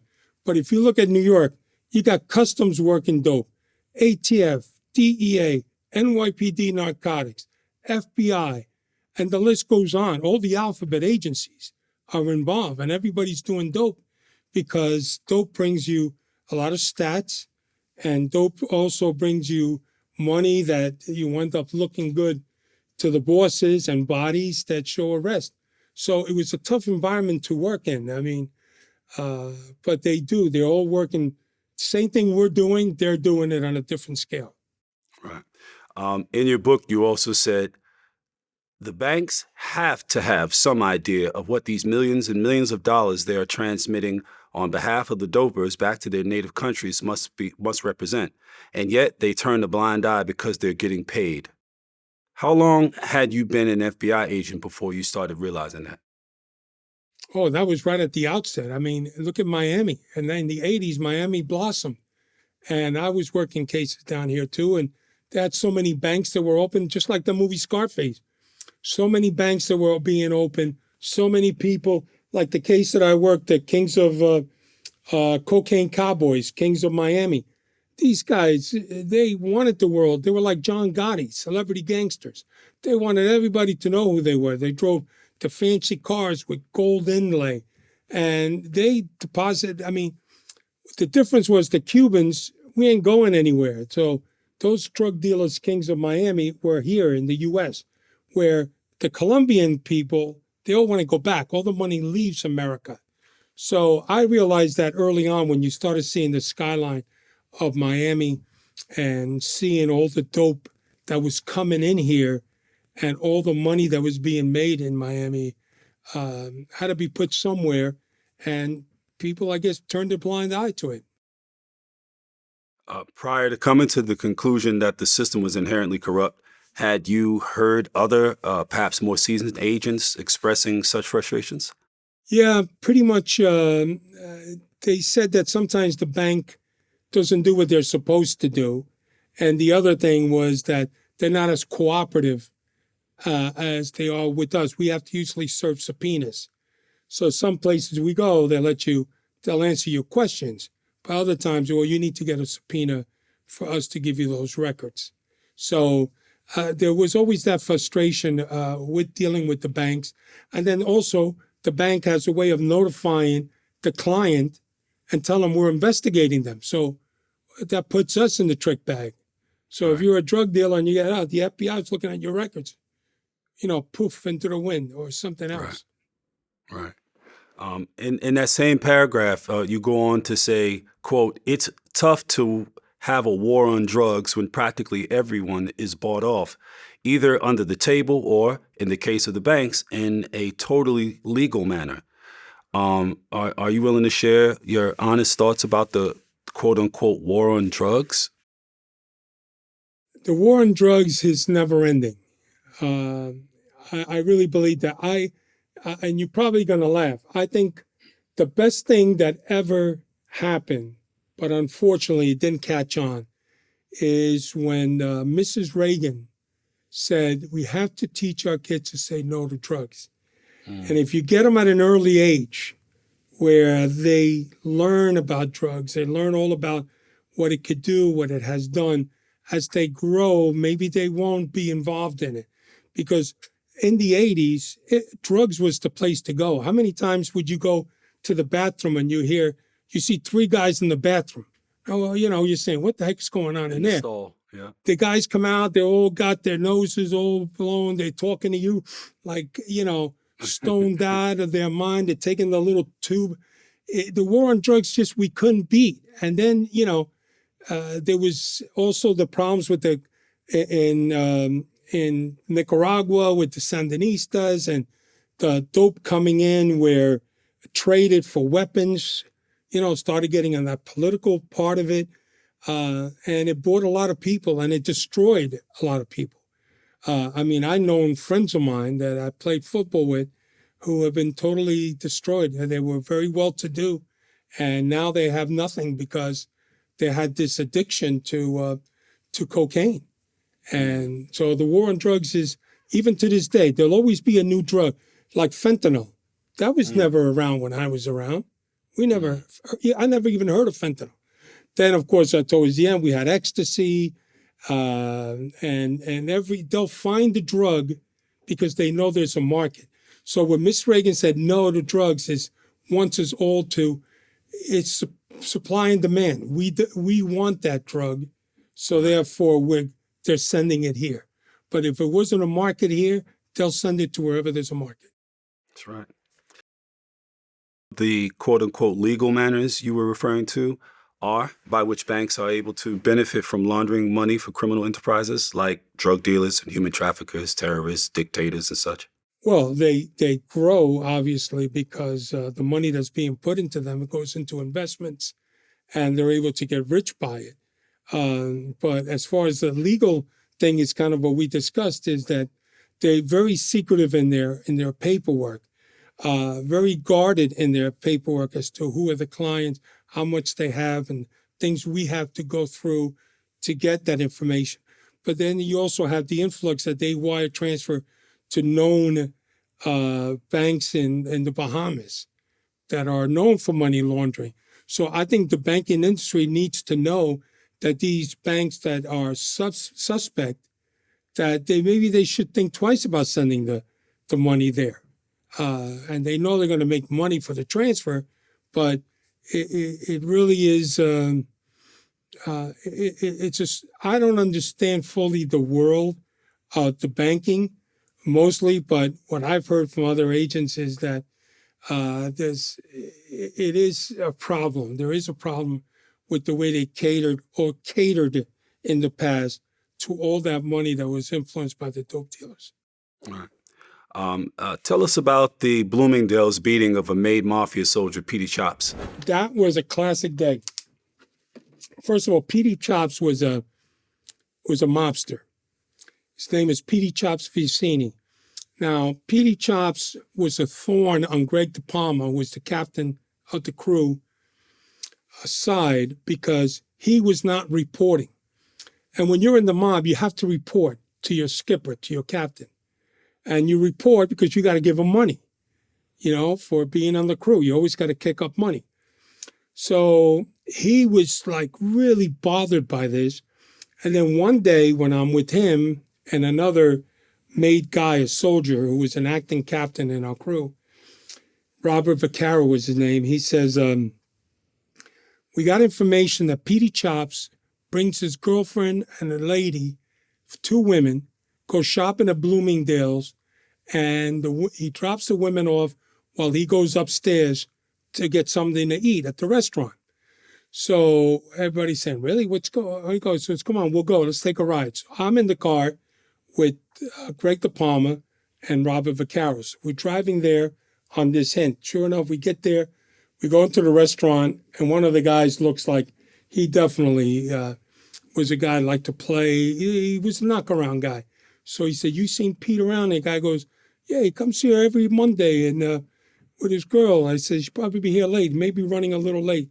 So we go outside. We're looking at the houseware section and waiting for this guy. And sure enough, Petey Chops walks in with the 2 women. He sees us. Greg De Palma says to him, dismiss the lady. Ladies, go shop, So he says, Pete, he goes, where the hell you been? He goes, I'm being watched. Because you're being watched. We're all being watched. So that's the nature of our game. We're being watched too. He says, well, I don't want to go and I don't want to be seen. I got enough problems as it is because you're supposed to report and I want you to be there first thing tomorrow morning. Do you understand? And you better bring an envelope with you. So sure enough, he started mouthing off to Greg, saying things like, F you, I ain't going, what are you crazy? So Robert Vaccaro was getting aggravated because I'm with him. So next thing you know, he picks up this candlestick that's made out of glass. I mean, solid glass, like it literally looked like a dumbbell. And as Greg De Palma is yelling at him, he says to the guy, shut your mouth. He says, you know who you're talking to? He says, show some respect. It was, I'm not going to go. He goes, whackata. Hits the guy in the head. You hear like a melon pop. He drops down. There's blood gushing. He's on the floor. And Robert De Palma goes, I ought to hit you again. I grab the thing. I says, Robert, let's get out of here. We got cameras. Now picture this. This is President's Day, 6:30, women with children, all of that, seeing these mob go at it. The guy is down. All of a sudden, he stumbles up. He's like falling, bleeding. And then he goes, what the hell you do that for? Well, what did you do that for? So Robert, as I'm pulling him to go away, grabs a knife. It's a butter knife. He says, I'm going to stab you in the eye with this. And I grabbed it. I says, come on, what are you, crazy? Come on, let's get out of here. So I pushed him away. Petey Vicini walks over like old days. I push him away. I got blood all over my leather jacket. We're going down the step. And as we're going down the stairs, not the cops, security's going up. So Greg De Palma goes, hey, some guy just fell down the stairs up there. He's all banged up. So we get in the car and we leave. So now comes the problem where Greg says to him, Greg goes, why did you put your hands on him? You can't put your hands on one of us. He's a friend of ours. You can't do that. So he goes, well, he deserved it. He's out of line. He says, don't worry, I got to go to the boss with this. I got to tell him he was out of line and that he provoked us. But he's got to come through me before he files a complaint. It's like a business the way that they run. Mm-hmm. And he filed a complaint. So anyway, next day, I go back home and I'm going, oh my God, this is amazing. I said, I can't believe this guy almost killed the guy. I mean, he probably would have killed him. So next day, I show up bright and early at the nursing home where his son, who was a maid guy, who also, his name was Craig De Palma, who was also a maid guy, but he was in a vegetative coma because he was cooperating. So anyway, sure enough, who do we see? Robert jumps in the car with me. We're parked outside, and I said, Robert, how you doing? How you feeling? You all right? He goes, yeah, that son of a bitch is up there. He goes, don't worry about it. So anyway, the guy walks down with Greg. He's got like gauze all over his head. He looked like Yankee Doodle Dandy walking down the hall, and Greg De Palma comes over. He takes off. He goes, that guy's running scared, but I got the envelope. Said, I told that son of a bitch to pay me. Now, he got a thick envelope, right? Do you think he would give Robert some money?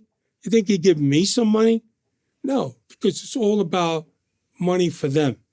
So that Petey Vicini, by the way, the Bureau had no knowledge of who he was as a made guy. So part of our undercover case we were able to identify a lot of made guys that the Bureau did not have on their chart. So Peter Vicini was one of them. The guy was a millionaire, loan sharker, bookmaker from the Bronx. Been doing it for years. So anyway, so at the end we didn't lock up Peter Vicini because he was a victim, if anything, but it elevated our case to violence involved in a RICO, which always helps. Right. So he's Greg, the father.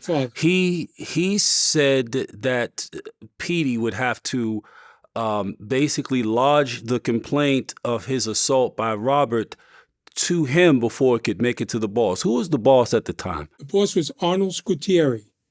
Arnold was a friend of John Gotti, a very close friend of John Gotti. He went by the nickname Zeke.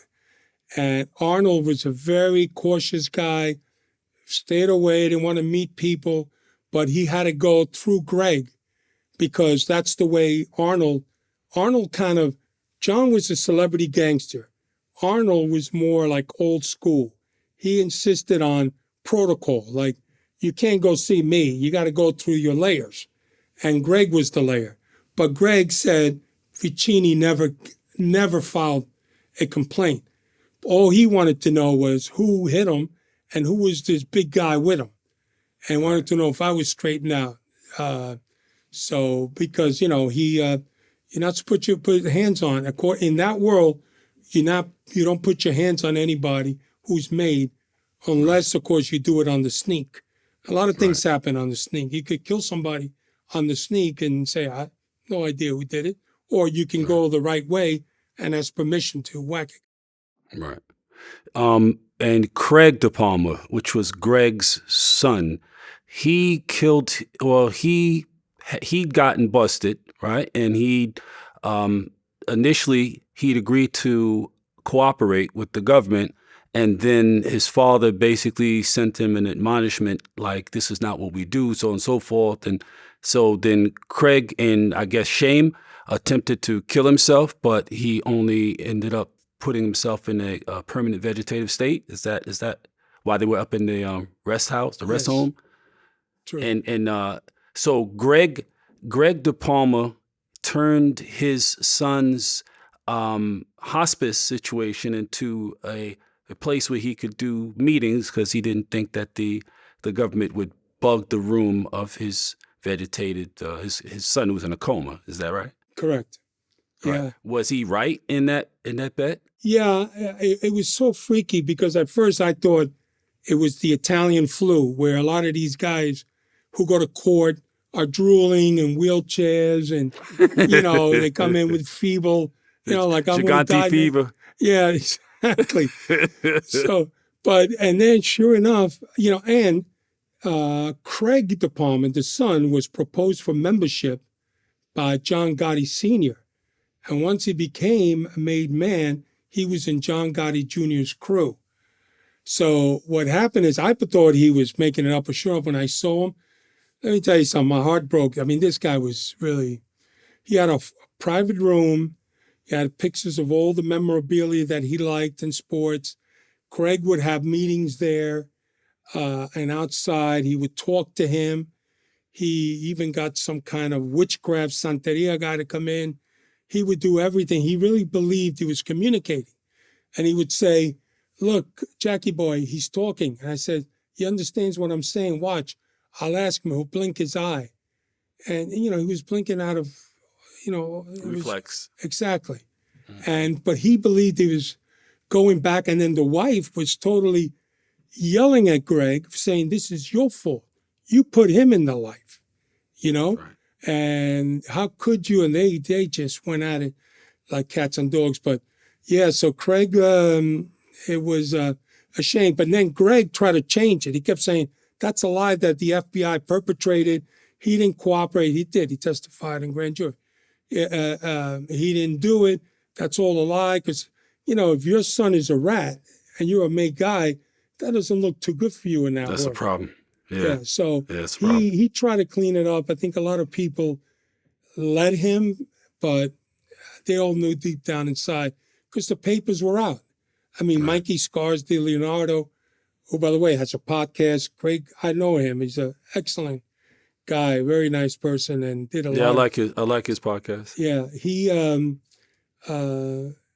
had it. I mean, he was part of the case with Craig De Palma, and they had the manuscript of that. So it's not even a question. Yeah, he did it. He did it exactly. I mean, he must have. I mean, he tried to kill himself, right? So yeah, he's supposed to. That wasn't on a. No, I didn't do it. I'm so sad. You think I did? I'm gonna kill myself. That's exactly. I did it. Yeah, and he blamed the FBI for going in there at night and hanging him. Like, are you kidding me? I mean, I know the FBI is always on, always getting beat up, but Jesus, that's like going way too far.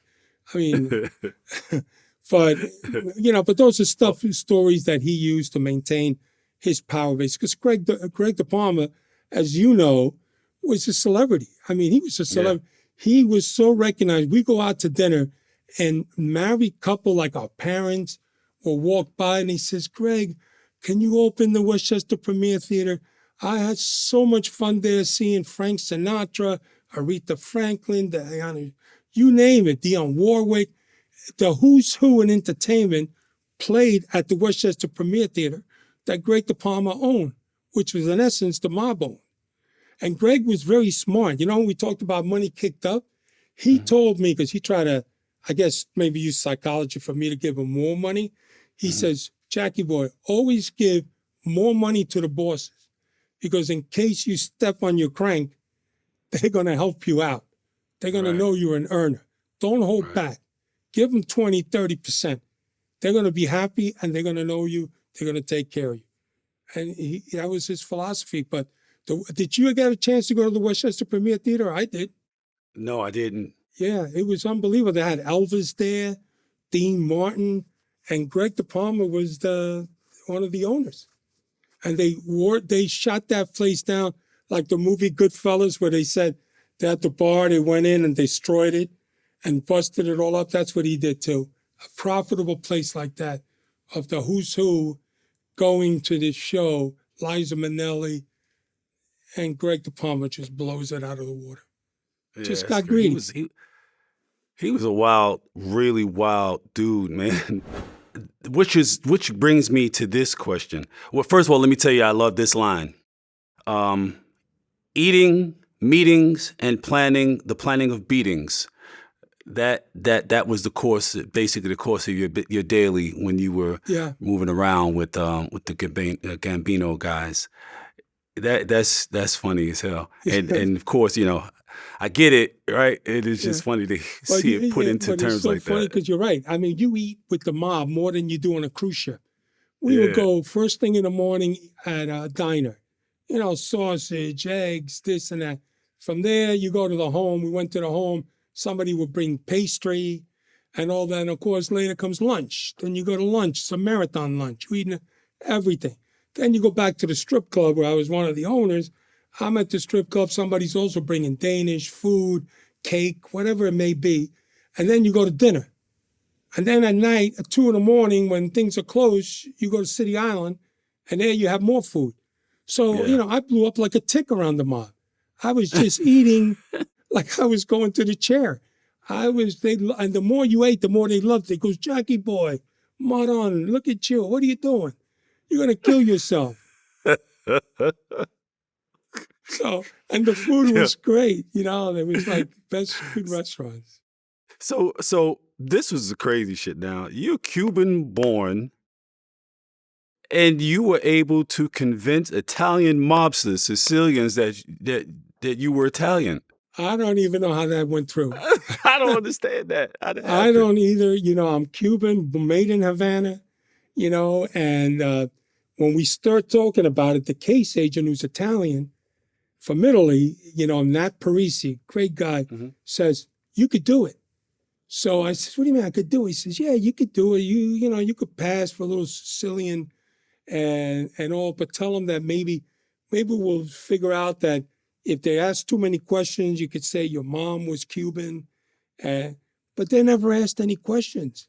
It was like I was in shock. They believe it. In fact, they would say, "But I found these results on search." "Is that me?" No, anyway. So it was kind of like, well, that was a strange voice. I don't know where that came from. You're not wired, are you? Yeah, I'm actually am. Look, I'm wired now. I covered my tracks because, and that was an interesting, let me just go off track if you don't mind. When you work other cases, the dope cases and all that, there's not a need for you to explain who you are. Because somebody comes to you, when that meeting is arranged, it's pretty much a done deal. So they're not going to ask you where you're from, where you live, who you know, whatever. It's more like you're talking, you're selling yourself, which is what an undercover does. He's either an actor or a salesman. He's selling himself. So then what happens is when you're dealing with the Spanish, I actually believe in their heart that I was a total Italian. And I found it hard, but I went through this, the Italian agent put me what he called the mob school, where I had to learn how I grew up in that culture and how, even though I'm 3 generations removed, I still knew the food. Like, for instance, I can't say like mozzarella. It's mozzarella.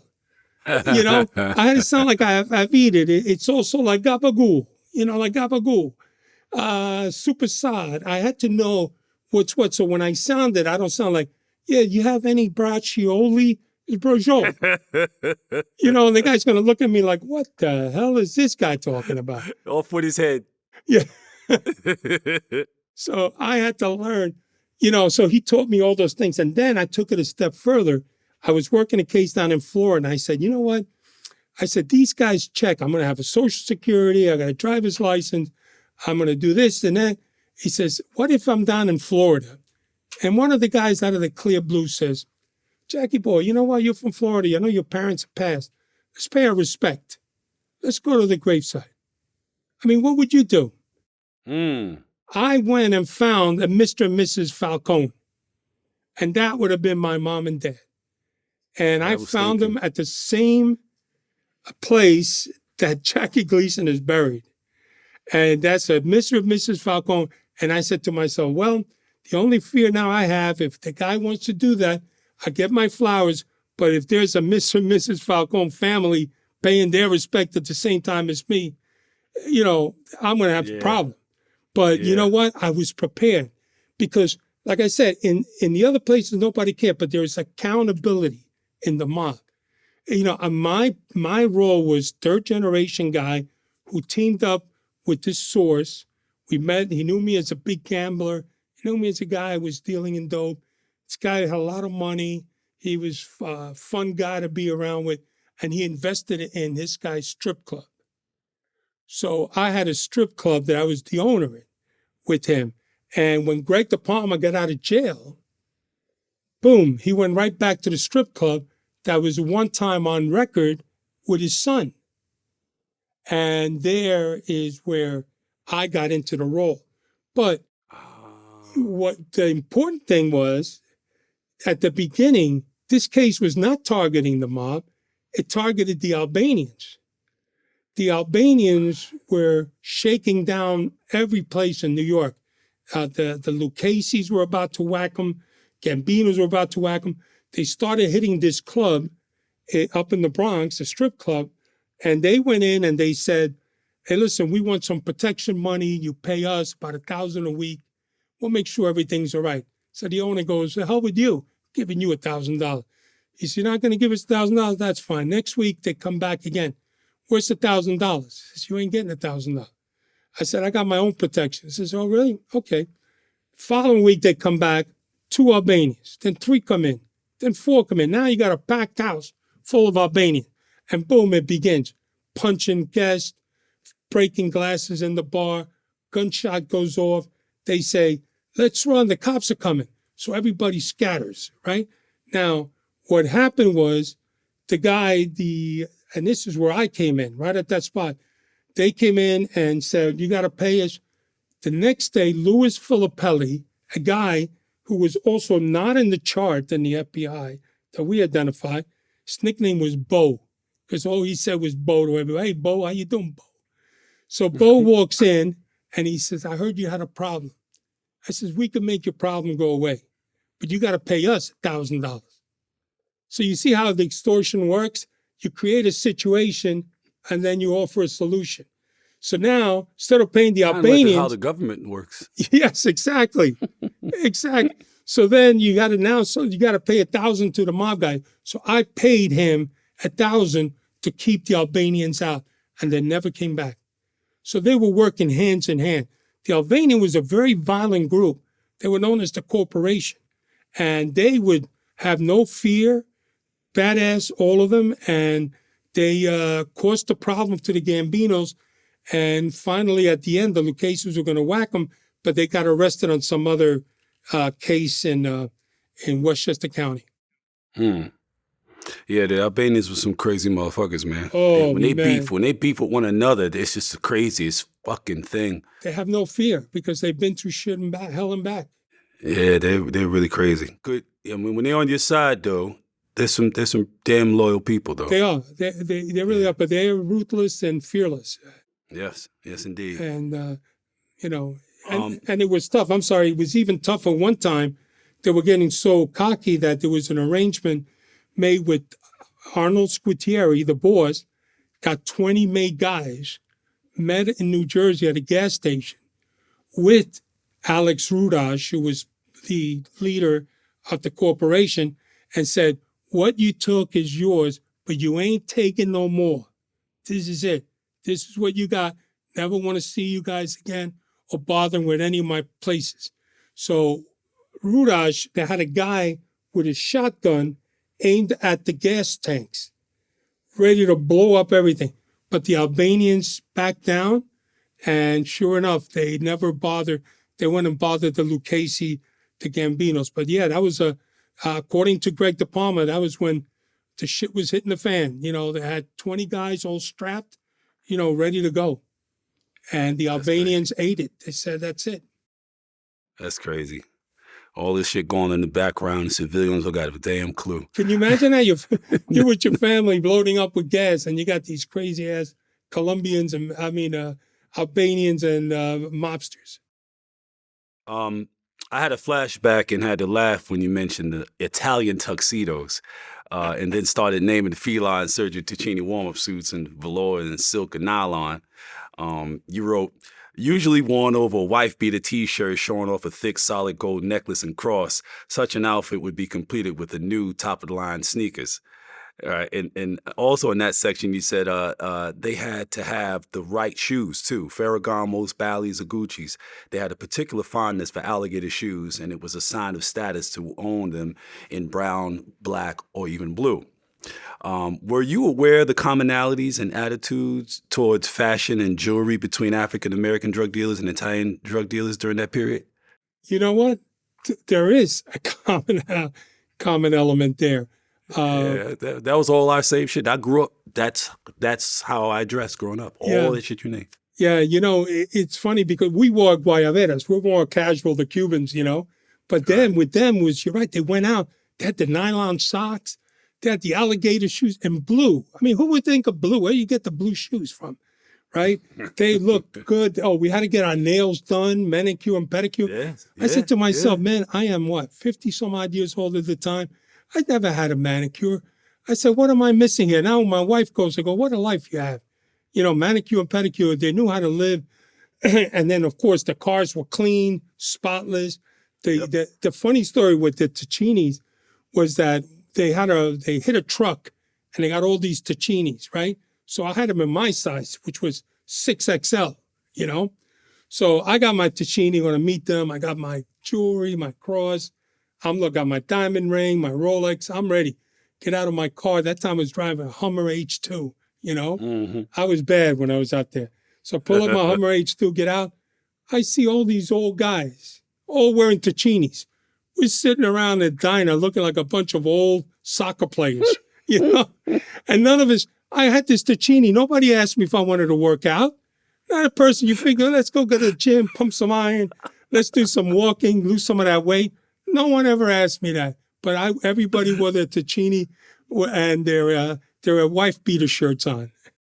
Yeah, I remember the days, man. Those, oh my! And going to see the Italian kids, it was John and them, Junior and all of them with those damn cigarette boats out there, Long Island. Oh wow, yeah. Those fast ass racing boats, those motorboats they used to have Oh out yeah, there. yeah.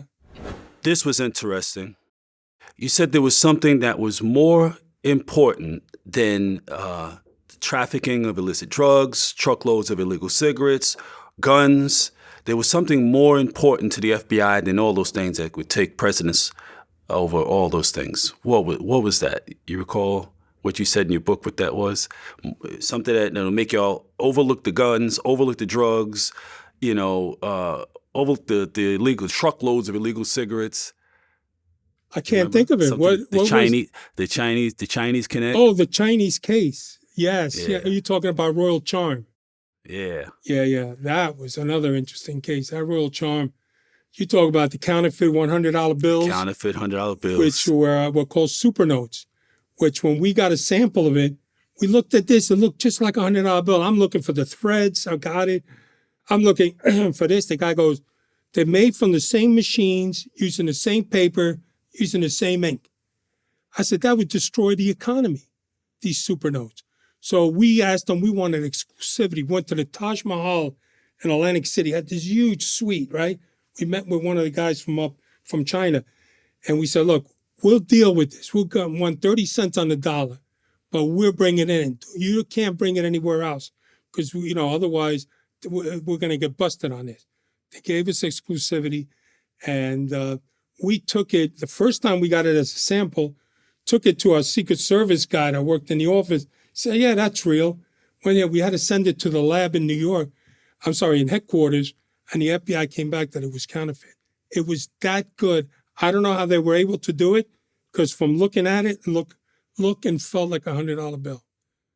You said you even tried it with the dealers in Las Vegas, when those guys are real professionals with the paper. We did it in Atlantic City. We tried the $100. Atlantic City. Yeah. And they bought. They didn't catch it. No. Unbelievable how good that was.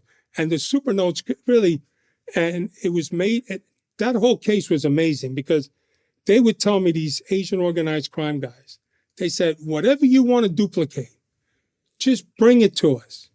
We'll do it. I said, what do you mean? He says, you want to duplicate a Rolls Royce? Boom, bring me a Rolls Royce. We'll have two for you when I see you. I have yours original and the one we're going to cop. They said, we got Callaway golf. I don't play golf, but golf equipment, shoes, bags, and they come in different layers. So sometimes you see a lot of people with that Yves Saint Laurent, bag, looks fake. Well, they come separate layers. The more you pay, the more realistic, because they say some of these factories are the same factories that make them, and they use the thread. So it's destroying our. And this is how long now? We're talking about. That case was 2002. Also, counterfeit drugs, the Viagra. Remember the Viagra story? Yeah. The guy's taking Viagra. So I said to him, was that the counterfeit you gave us? He goes, no, what are you, crazy? It's the real one. Even they don't do it. The same with their cigarettes. I said, sometimes I said, what are you smoking, the counterfeit? He goes, I ain't smoking that. He would get legitimate, but yet he's pushing that on us. And that's when I felt a little on the helping them out, facilitating, when how much stuff can we bring in and what's the objective? So we originally, then we grew from cigarettes, we grew to counterfeit hundreds. We were going to move to dope, where they said they could offer, what do you call those, diplomatic bags to bring it in. And then last was weapons. We were talking to the guy, myself and the other undercover, his name is Lou. He goes, well, can we get some weapons so I can trade them to the FALN? We told him in Colombia. In Colombia. He goes, what do you want? I says, what do you mean, what do you want? He says, I'll send you a catalog. They shipped us a catalog with any kind of gun we wanted to buy. And when we wanted to put in an order, at that time, there was this explosion in Spain, where I think there was a train explosion. So it was a terrorist act. And therefore, everything became very hard. And then for some decision, the Bureau always makes to terminate the case. And we terminated the case by claiming to have a wedding, where we brought the guys in And Lou, who was the main undercover, he was marrying this female agent, and I was the best man. And we brought them all in, and we drove them in their tuxedos and all to the FBI office and locked them up. So these are the people who were involved with this international group, the China group that was offering counterfeit everything, including money and cars. And the FBI abruptly decided that they would close the case. And so to just get everybody in that you guys had already gotten compromised, they just pretended like these two other agents were getting married. And all these criminals came. They all came to attend this wedding. Right, but we weren't compromised. They decided to terminate the case, so we figured, how do we get everybody together to arrest it? Because you want to terminate the case, you don't want to continue it. So we didn't want to have bodies in China, Thailand, whatever. So we told them about a wedding, send them an actual wedding invitation, and they came to pay their respect to the wedding. And when they came, is when we locked them up. That's crazy. Yeah, and the wedding was great because they bought 2 gifts. They bought 2 Rolex President watches, one for her and one for him, but I believe it was counterfeit. But they told me, no, it's real. This is how good this stuff is. I mean, as far as intellectual property, they are amazing. They just will create. I mean, like I said, the Viagra, the super notes, it's amazing. And we haven't been able to stop it. It's something that continues to this day. Wow. There was one part in that section where you said, if you stand still next to these guys long enough, they'll make 6 copies of you. They're really fucking good. They are that good. They'll make whatever. This board right here, this studio, boom, they'll do it. That's and they crazy. said they used to shut down the town and they worked on whatever they had to work, and then that the generals control. And the reason they send 40-foot trailers, because it's the same price as if you send 20-foot. So a 20-footer will cost you the same. So everybody sent 40. And these factories will go to work, ship all of that to the West Coast. We had another case with another undercover who did a great job, Bob Hamer. He was in California, and he was working similar to us, and we got double-crossed because he got super notes too. And then he took his case down, and we took ours. We were Royal Charm, and his was, it escapes me, but he had another great case that they worked together. So this goes on in our country every day, and the role that we were playing, we were mobsters who had a connection at the port in Elizabeth. So all we told them is, send in the trailer, give us the numbers, give us where everything is, and we'll tell our dirty guy in custom to put the container aside, and then you come up here and get it. And they would come in, and there'll be a whole container full of cigarettes. They made a lot of money in that cigarette, a lot of money. Damn. So, like, when you were doing what you were doing in terms of all these undercover operations, first of all, how many other agents were there that were actively playing different people undercover in different cases simultaneously? There was none. I was at the agents all work one case, and that's it. You see it through, whatever. Now, the reason why I did so many is because usually I might do a case for an agent, and I was older. I was a senior time in the bureau, so I would do a good job. Somebody would say, "Hey, I need an undercover." Boom, I got a guy for you. So I call up. They call me up. Sure enough, they say, "You want to do it?" It's only like 1 or 2, 3 meetings, which never turned out that way. It turned out into having more meetings, like long meetings, because the case grew. And then we started concealing it from the Bureau, because the Bureau would say I was being spread too thin. Now, thin and me don't go together. So anyway, what happened was we would tell them, no, we're going to maybe do 1 meeting and that's it. And then you go back to the Bureau and say, listen, this guy is deep in it. They love him. We need him. Let it go on. So I was working the dirty cops in Boston. I was working the dirty cops in Hollywood, Florida. I was working dope cases in New York, because I still work that. I was working the mob case. And then I had a political corruption case that I was working in Atlantic City. And then, of course, the Asian royal charm case. And these things were all fluid, but the roles were good, because the role I was playing would be is I would meet with the Asians and they would come back like in a month. Now, during that time, I was working the mob, and the mob has accountability. So I would tell the old man, I would say, listen, Craig, I got to go down to Atlantic City because I'm looking for a score. Oh, yeah, a score. Go ahead. So every once in a while, I come back, I give him 3 Gs. We create this image that I was making scores. So then he goes, how did it go, Jackie boy? I said, I went, or I'm going down to Florida. What did you get? Yeah, bring me some oranges and bring me some watches. Boom, I would get those watches that we had. The Bureau, bring him a toy. He was happy because he saw me as an earner. Now, he said, man, this guy is pretty enterprising. I mean, he's out there hustling. He's not dead weight. So I would kind of use all of that cases for my advancement. So, and of course, when the case ended, there was no publicity of me or whatever. We went on, and I would continue with Greg.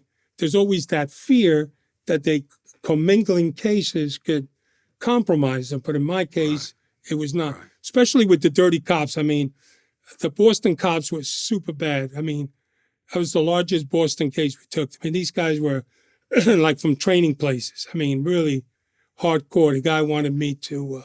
Training Day, yeah. Yeah, remember Training Day? That was just like them. Yeah. Then the other, the one here in Hollywood, wanted to be a gangster himself. He would pick me up. This is a great story with the way I was betrayed by the police chief. You remember that, right? What happened was, I'm working the Hollywood case. Me and this other undercover, great guy, his name is Dino. We're working this case. Every time we went to Hollywood, we call him up. He'd pick us up. He'd take us to these beautiful hotels.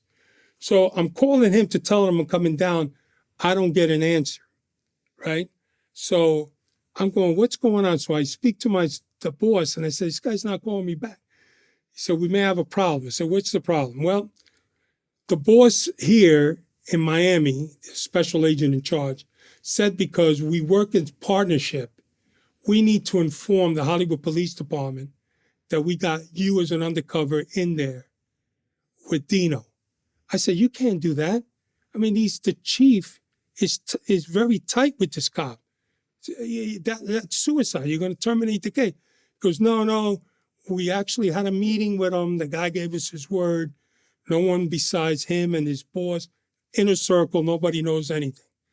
Well, sure enough, we find out that the guys that we were working with lined up at their retirement office to retire. It seemed that the chief and his office told a couple of cops that we were in there. And they got wind of it, and they actually went and retired so they could keep their benefits. So they wound up doing, I think, 17 years or 12 years. And it was a shame because what they were doing for us, they were guarding dope shipments. And they also guarded stolen merchandise. So the chief, I went back and say, what you're told to say something to keep it in-house to yourself, and you tell everybody that the FBI is in your house.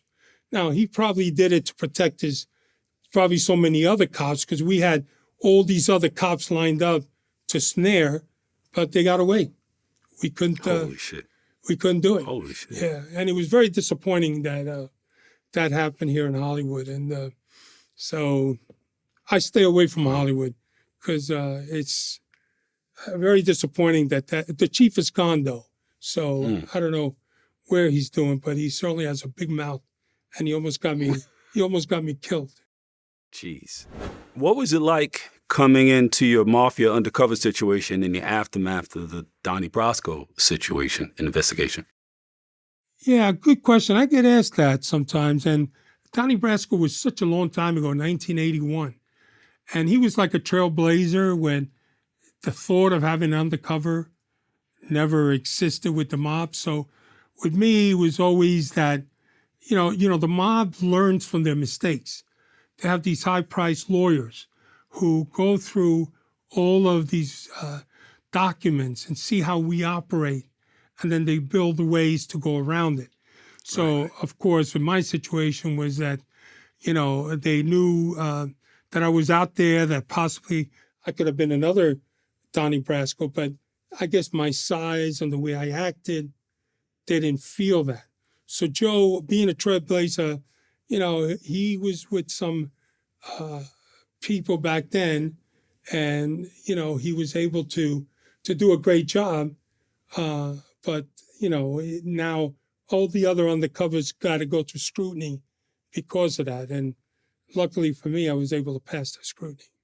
Right. You also stated that, this is in your book, quote, John Gotti single-handedly destroyed the Mafia in his day by insisting they all show up at the Raven Night social club once a week to kiss him. He took something that was supposed to be private and made it public, end quote. Do you attribute Gotti Sr.'s era to the deterioration of the code of silence within the Mafia?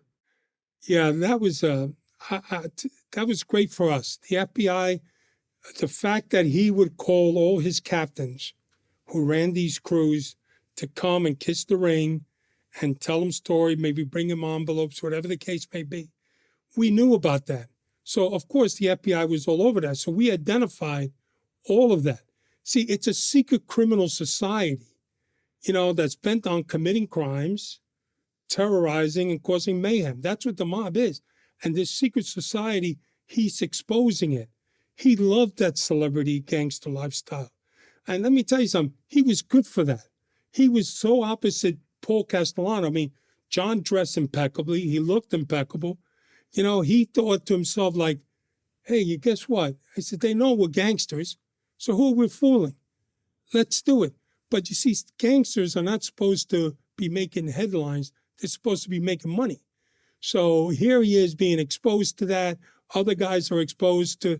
So he really, in my opinion, hurt the mob a long way. But also at the same time, he brought the mob to stardom. I mean, people loved that guy. He used to go to Regine's, I heard, and he was like people spying on bottles of Dom Perignon, Cristal, because he was such a celebrity gangster. He was a tough guy. Don't get me wrong, John was a tough guy. But again, John has to understand it's a secret criminal society. Right. You're not supposed to be appearing on film and camera, etc. Yeah, John was something else. Yeah. I met him once at 111 Center Street. Yeah, I was coming out. I was going in, he was coming out. We both had court dates in there. And yeah, he was a very charismatic dude. I used to go to his restaurant too all the time. I used to take my kids there. RSVP. Oh, yeah. Yeah, because they had one of the best drink selections, best wines, almanacs, cognacs. Oh. I enjoyed it. I enjoyed this spot a lot. He was a likable guy, Yeah, but no a killer doubt. just the same. And, and one thing about him that he stressed, you never take a plea. And if you took a plea, he would berate you. Like when I was working, it was Arnold Gutierrez, the boss. The underboss was Tony McGalley. Tony McGalley in the past took a plea, and it angered John Gotti for doing it. And that's why Greg De Palma would always say, I'm going to trial. I don't matter. Who knows if I could beat it? But you stand there. And the reason for that is if you take a plea, there's a thing called allocution, where you have to stand there and admit that you are a member of organized crime. And that violates omerta, because omerta is a secret criminal society. You can't say, I'm a member of the Gambino crime family. So that's one of the reasons why John was Cosa Nostra, but John loved that limelight. And but his attitude was, hey, they know who we are. Who we're trying to kid. That's true. I get it. I had a couple of cousins who had that attitude as well. But I was like, I'm cool. Yeah. Let them figure it out. Yeah, exactly. I'm not selling. I'm not sharing, showing nothing. I'm going to live. That's what I'm going to do. Yeah. The swapping of team crew members from one crew to another, until I read your book, I had never heard of that. So guys who were formerly Lucchese could be Gambino or anything. Go to any other family. Like what? Yeah, that's interesting. What happens is once you go on record, like I said, then you get straightened out. Greg DePalma, I'll give you an example. He got straightened out with the Cleveland mob, but he was assigned to New York. Robert Vaccaro might have been straightened out with the Lucchese's because he was with the Lucchese's and he transferred over. But what happens is you got to ask permission. You can't just pack up your bags and, put the flag, I'm a Gambino. All of that is negotiated by bosses and say, okay, you can have him if you want. Maybe he's got to pay something. I don't really know the mechanics, but some of them have, not all of them, have gone from one family to the other, and find their home and are accepted in their home. Genovese, I think, did that on a couple of guys, and it's just something that happens. Not frequent, but it does happen. You could get straightened out because what it is there's certain numbers of mobsters, made men, allowed per family. It's just something that goes back to Lucky Luciano. So let's say the Gambinos, I think it's, I want to say maybe the number 250 is in my mind. I don't know why. But anyway, let's say whatever number of guys in the Gambinos. One guy dies, and you want to make, let's say, me. One guy dies. I then go on, they send a list and say, Jack Falcone, and they'll say replacing Benny Bag of Donuts, 1980, that died. Okay, now they take that list and they pass it around to all the bosses. And that way the boss could say, hey, I know this Jack Falcone, he's with me. What are you talking about? Or maybe he'll give a clearance, or maybe he says, the guy's no good. The guy's a rat, or the guy this. So you nix it. But if there's no problem, you are replacing those that have died. Then, if there's no problem, then of course the ceremony is where it happens, where you go through the rituals and you get made into that family. So it is a series of things that they have. But the Gambinos and the Genovese are the largest of the family. The other ones, I think they only have like 50 guys, like the Colombos. The Bananos are very small. The Caseys are a little larger. So every family does have a number set that they can't exceed. However, come Christmas time, they always throw in one or two guys into the family to be made. Did you know about the list? Because the list, they found that list with John Gotti Jr.'s and the money when they did a search warrant, and they had a list of names that were on there. So John Gotti made a huge mistake of keeping, John Gotti Jr., of keeping that list. Jeez. Yeah. That's crazy. Yeah. That's crazy. The Gottis like to live. They like to live on the edge, for sure. On the edge of the edge. How did the FBI mistake you for a member of the Mexican Mafia? Oh, that was interesting. My good friend was worked in headquarters. He ultimately became a big boss. His name is Charlie Cunningham. And he went constantly go to these DEA meetings, and I guess that's what they do in Washington, D.C., they go to meetings. And they're presenting a case about the Mexican cartel, who the money launderers are, their faces, some of them just have contact numbers. And sure enough, he looks up and looks at the number, he goes, that's Jack's number, because he's a good friend of mine. She says, you got an FBI undercover guy in there. Who made this list up? And they couldn't believe it. They thought that actually I was this doper guy based on informant information.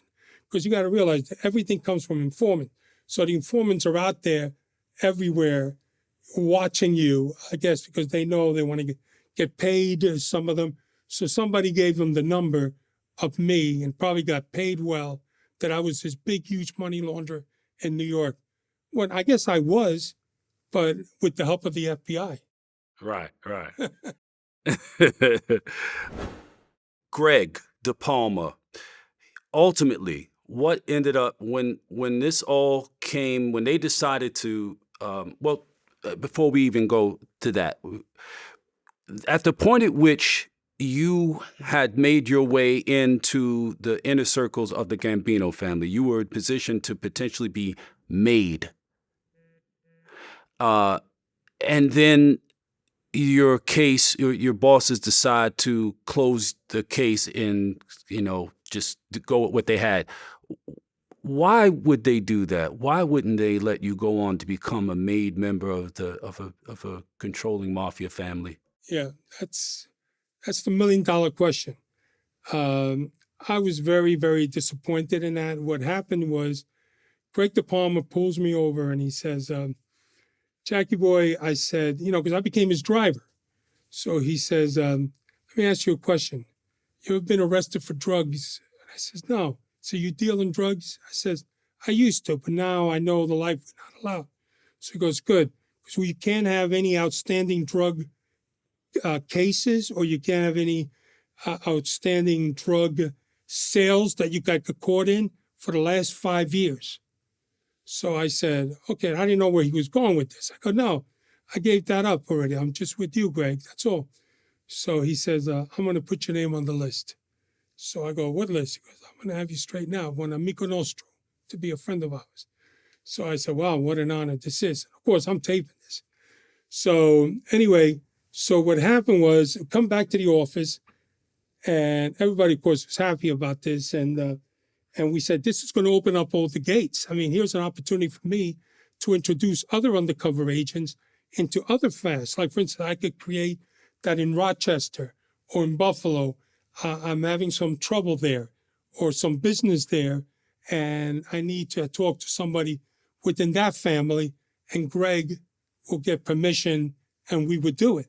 So we would identify that family, or we could be Kansas City, or wherever it may be. So it opened that opportunity for us.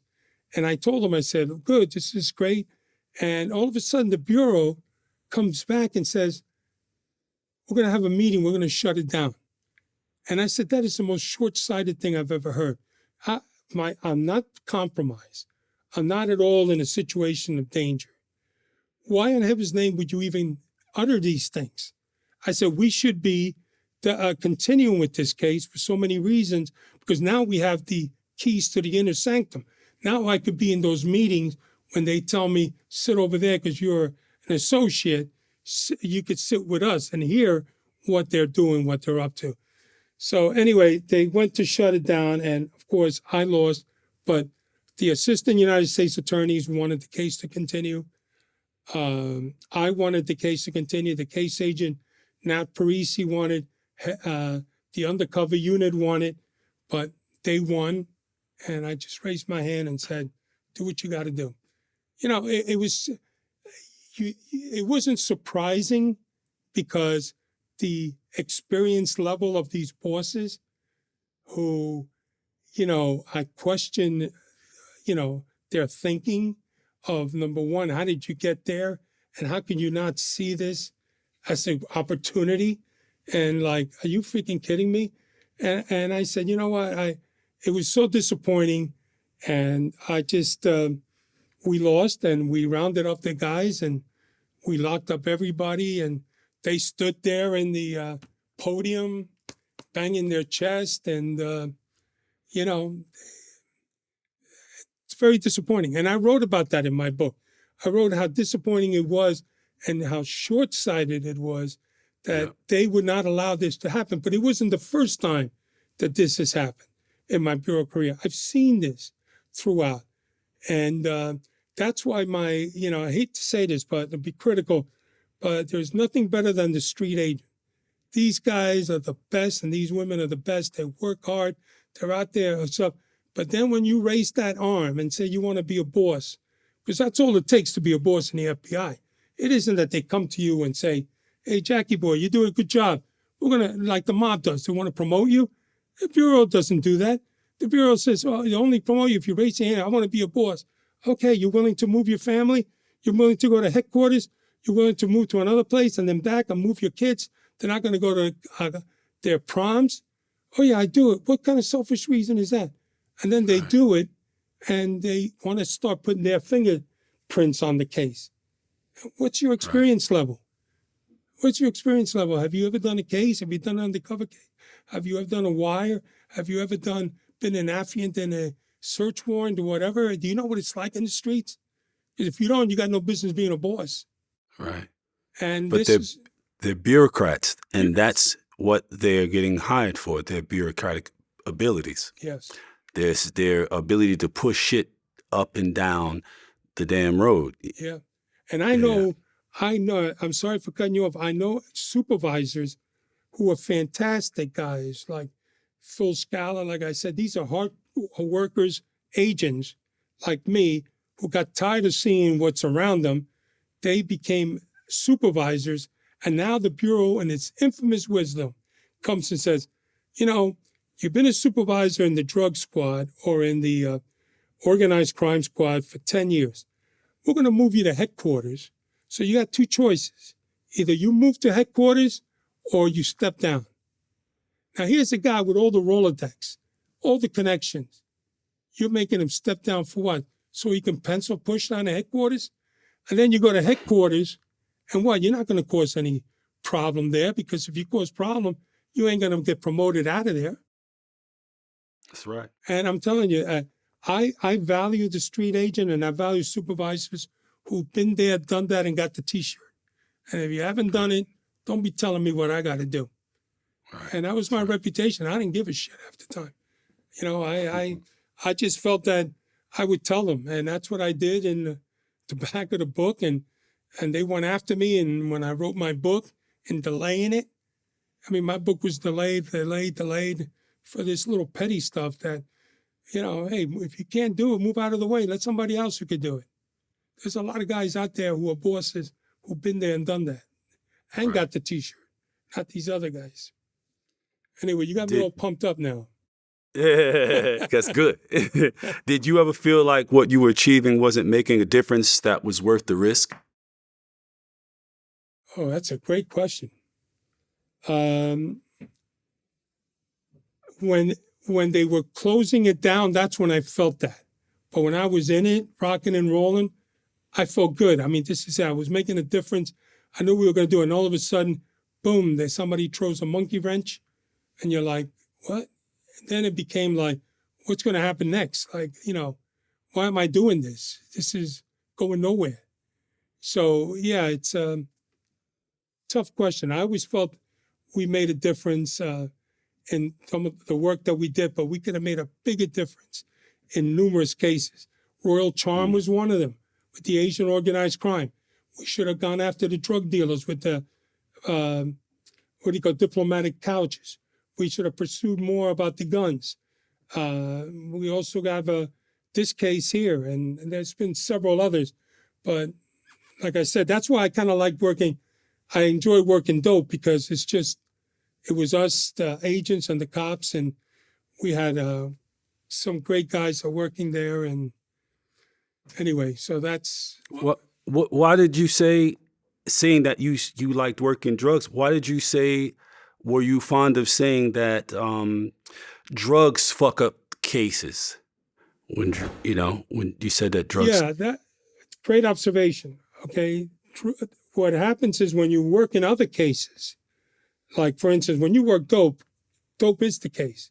So unless, of course, 500 kilos are coming in, then it fucked up your case because you got to take it down. You can't let it walk, right? You can't. And one of the things that we never want to do is facilitate by putting dope on the street, because that diminishes what our role is. So in other cases as well, if you're working, let's say, a white-collar crime case or something, somebody brings dope, that's going to screw it up too. But especially with dope cases was that if the guy throws a kilo at you or tells you something big is going to happen with dope and you know it, it's your responsibility to take it down with the dope. That's how I feel. You don't want to have that dope on the street and it'll totally mess up your case. I had a case I was doing in Miami, and one supervisor, never forget this clown. This guy said, we were working this guy and we're pursuing him. He's got a huge money laundering operation. He's dealing in dope. He says, I can go to the street and pick up 1,000 kilos today in Miami. I said, really? Then why don't you do that? Why are we even here? Let's all go on the street corner and buy 1,000 keys. So who are you trying to kid? I said, if you take 1,000 keys, you're not going to take the guy down. You got to take him down. You try to be clever, maybe do the seizure where we do the seizure and then you still on the street and we'll catch you later. But, we definitely want that dope off the street. Right, right. Did you ever let anybody go that you knew were guilty? That were guilty? All the guys That you did you ever let somebody go like you knew they were guilty, but you No, but I try to talk people out of it, actually, a couple of times. One of them was this guy, Colombian guy, came to an informant, and informants are, they're horse. They're just looking for money, Mm-hmm. and they were looking for money. Not all of them. Maybe that was a bad categorization. But anyway, this guy comes over, he goes, I got a guy who wants to sell a kilo of heroin. I said, okay. Meet with the guy. The guy says, I'm talking to this guy, and I go, this is the first time this guy's doing this. He's clueless. He's telling me about his family. He said he needs the money to pay the rent and all of this. And I'm going, man, you sure you want to do this, dude? I said, well, why do you want to do this? I mean, is there any other way you can work or something? Oh, man, I went, okay. So I wound up arresting him, taking the kilo off him, which, of course, he got on consignment, and he flipped, and we got the other guys. But, you feel bad for this guy because I don't know, he didn't want to get into it. But at the same token he pushed to do it. And then the other time were the cops really hurt me. They hurt me right here because they tarnished the badge that we so proudly wear. I mean, these cops were like, I would sit to myself and go, why are you doing this, man? What is wrong with you? You took an oath. I said, you ain't nothing but a common criminal. You're over here running dope for me. You're carrying stolen artwork. You're watching all of this crazy stuff, and it would bother me that one of the guys in Boston I did was Cop of the Year, Cuban guy, Kiko Polito, his name, and this guy was a bad hard ass, and scratch your head why he would do that, and not that I wanted him free, but just the thought that why did you choose the life of law enforcement if you're going to be a criminal? Right. Stay criminal. I respect that at least. But don't be one of us and tarnish our reputation. Yeah, on that sentiment you just expressed, it seemed throughout the book that you kind of had a regard, a respect for Greg, for his authenticity and his dedication to Ometa and just the whole Mafia culture, the old ways and stuff like that. You seem to respect him. Yeah, he was, he had a reputation. Greg liked to talk, but we in the FBI like to listen. So right. That helped us. The more he talked, the more we got. But Greg was a hardcore mobster. He lived by Cosa Nostra. He lived by that life. I mean, he got his son. He was so proud of it. His son being the fact that he was a captain, the rules involved in it. He knew them. He knew the players and other old timers. I mean, I met guys like Rudy Santabello, who in the movie Serpico, he's that when Serpico goes upstairs and they're all hanging out having coffee with that guy Rudy, and then he goes crazy and he throws him in the jail cell. That's supposed to be Rudy Santabello. I've met him at his social club. All these other guys, old school guys, were there. They weren't flashy. The new guys all wanted the Mercedes, the nice suits, the going out, the big wad of money. These guys maintain some kind of tradition, and Greg was very much into that. And Greg was a family guy. I mean, he was with me. I took him home, stayed with his son. And sometimes I wonder, is he look at his son for being his son or another mobster? Because which one does he garner more respect? Is he respecting his son for his son? Sometimes you wonder because he would go up to him and says, hey, I want Jackie boy here, yeah, he's going to be one of us. Yeah, I talked to, he was like, he loved that life, and I respect it. He had a mouth on him, but so did John. I mean, when he Yeah, he got caught did. with the tapes, Yep. nowhere is safe. There's nowhere safe to be a criminal nowadays. No, sir. um, so what was the ultimate outcome with the Gambino case once they cut it short of where it really could have gone? How many arrests? What was the kind of sentences and stuff like that? What happened to Greg? Yeah, we got 32 mobsters and associates, and we got actually from other families. We got a Lucchese guy. We got a guy for Genovese guy. We got a bunch of Gambinos. Uh, then after that was 32 of them. Then after we had a second wave, we wound up also getting 3 doctors because Greg De Palma would walk into the doctor's office, never made an appointment, and he would rifle through their supplies, their samples that they give their patient, and he would of course sell them. So, I mean, who does that? But only Greg. So anyway, so we got those 3 doctors. I don't know what happened with them and their relationship. So total, I would say about 35 to 40 guys were gotten at the time. The biggest, of And course, was the boss and the underboss, Arnold Scutieri, Tony McGalley, and several other captains we got. you retired from the FBI on March 3rd, 2006, nearly 18 years ago. And a lot of the people that you put in prison during your 26-year career have since been released. Now, when you couple that with the purported, supposed, probable $250,000 contract that was rumored to be on your life, that makes for a pretty precarious retirement.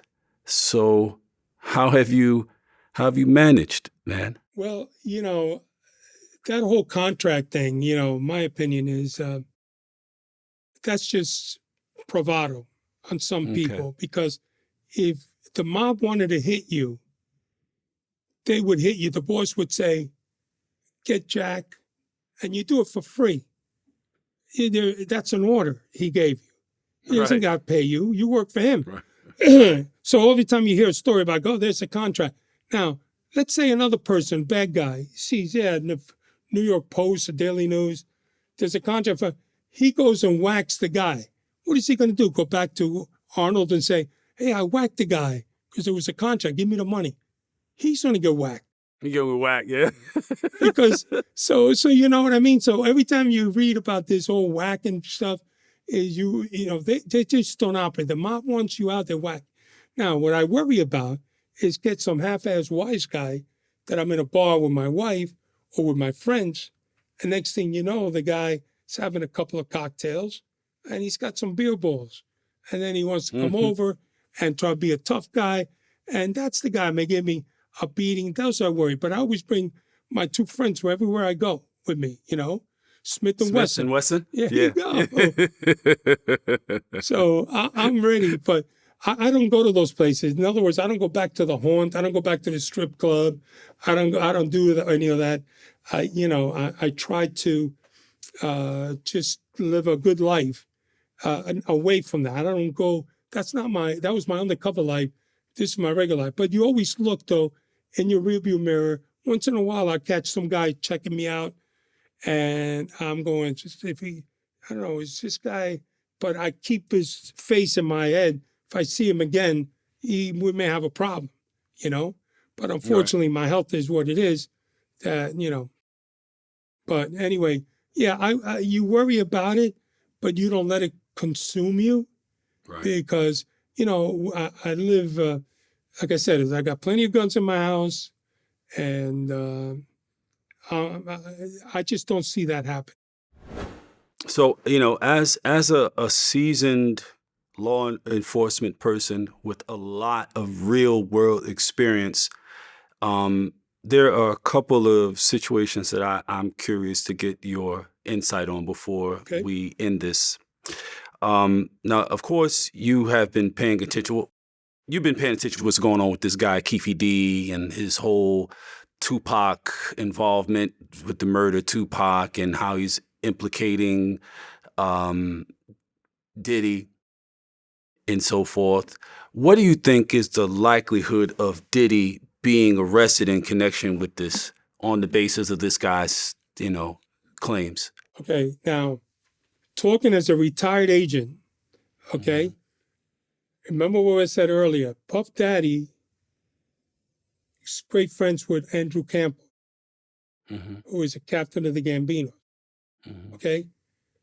I don't, I don't know, and Puff Daddy going to the same high school as me, if they're looking at you as a suspect, who knows? Maybe I don't know. I think he might go down on this.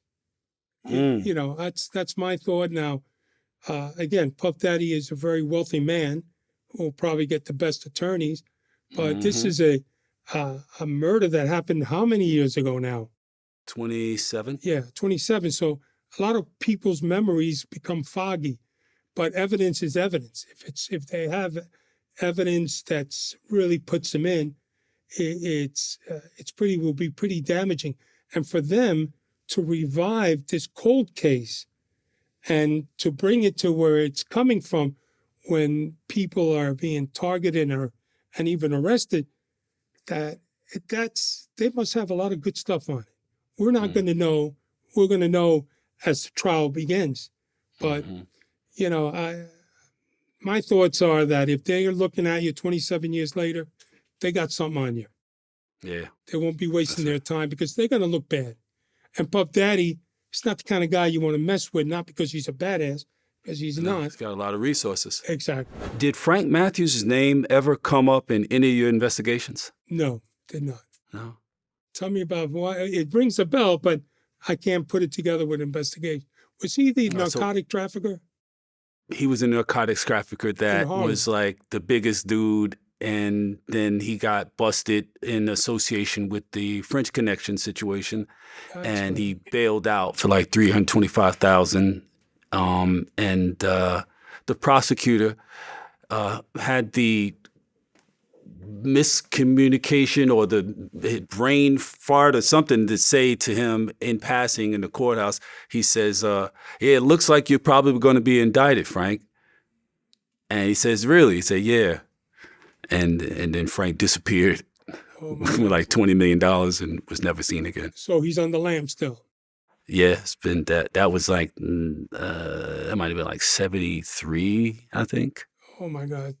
Yeah, well, something like that. God bless him for that, being out that long. He's probably out in Europe somewhere, hiding. But yeah, no, the name only, like I said, rang a bell to me, like being part of, who was the other guy that appeared in the New York Times? I can see him right now with a suit on. He was bold. Frank. You talking about Nicky? Yeah, Nicky. Yeah, Nicky. Nicky Barnes was a contemporary of Frank's. Frank was bigger than him in that Frank was in every major city. Frank was dealing with all the guys out of Philadelphia, Frank Christian, Bo Baines, and those guys, the Temple 12, Black Mafia guys. Yeah, he was the older guys before Aaron and them. Yeah, so like Frank was huge. He was huge, and he definitely got away. So I always wondered if he was something that was kind of known throughout the FBI for the generations that followed. No, it's like not really. But think about what they did with Whitey Bulger.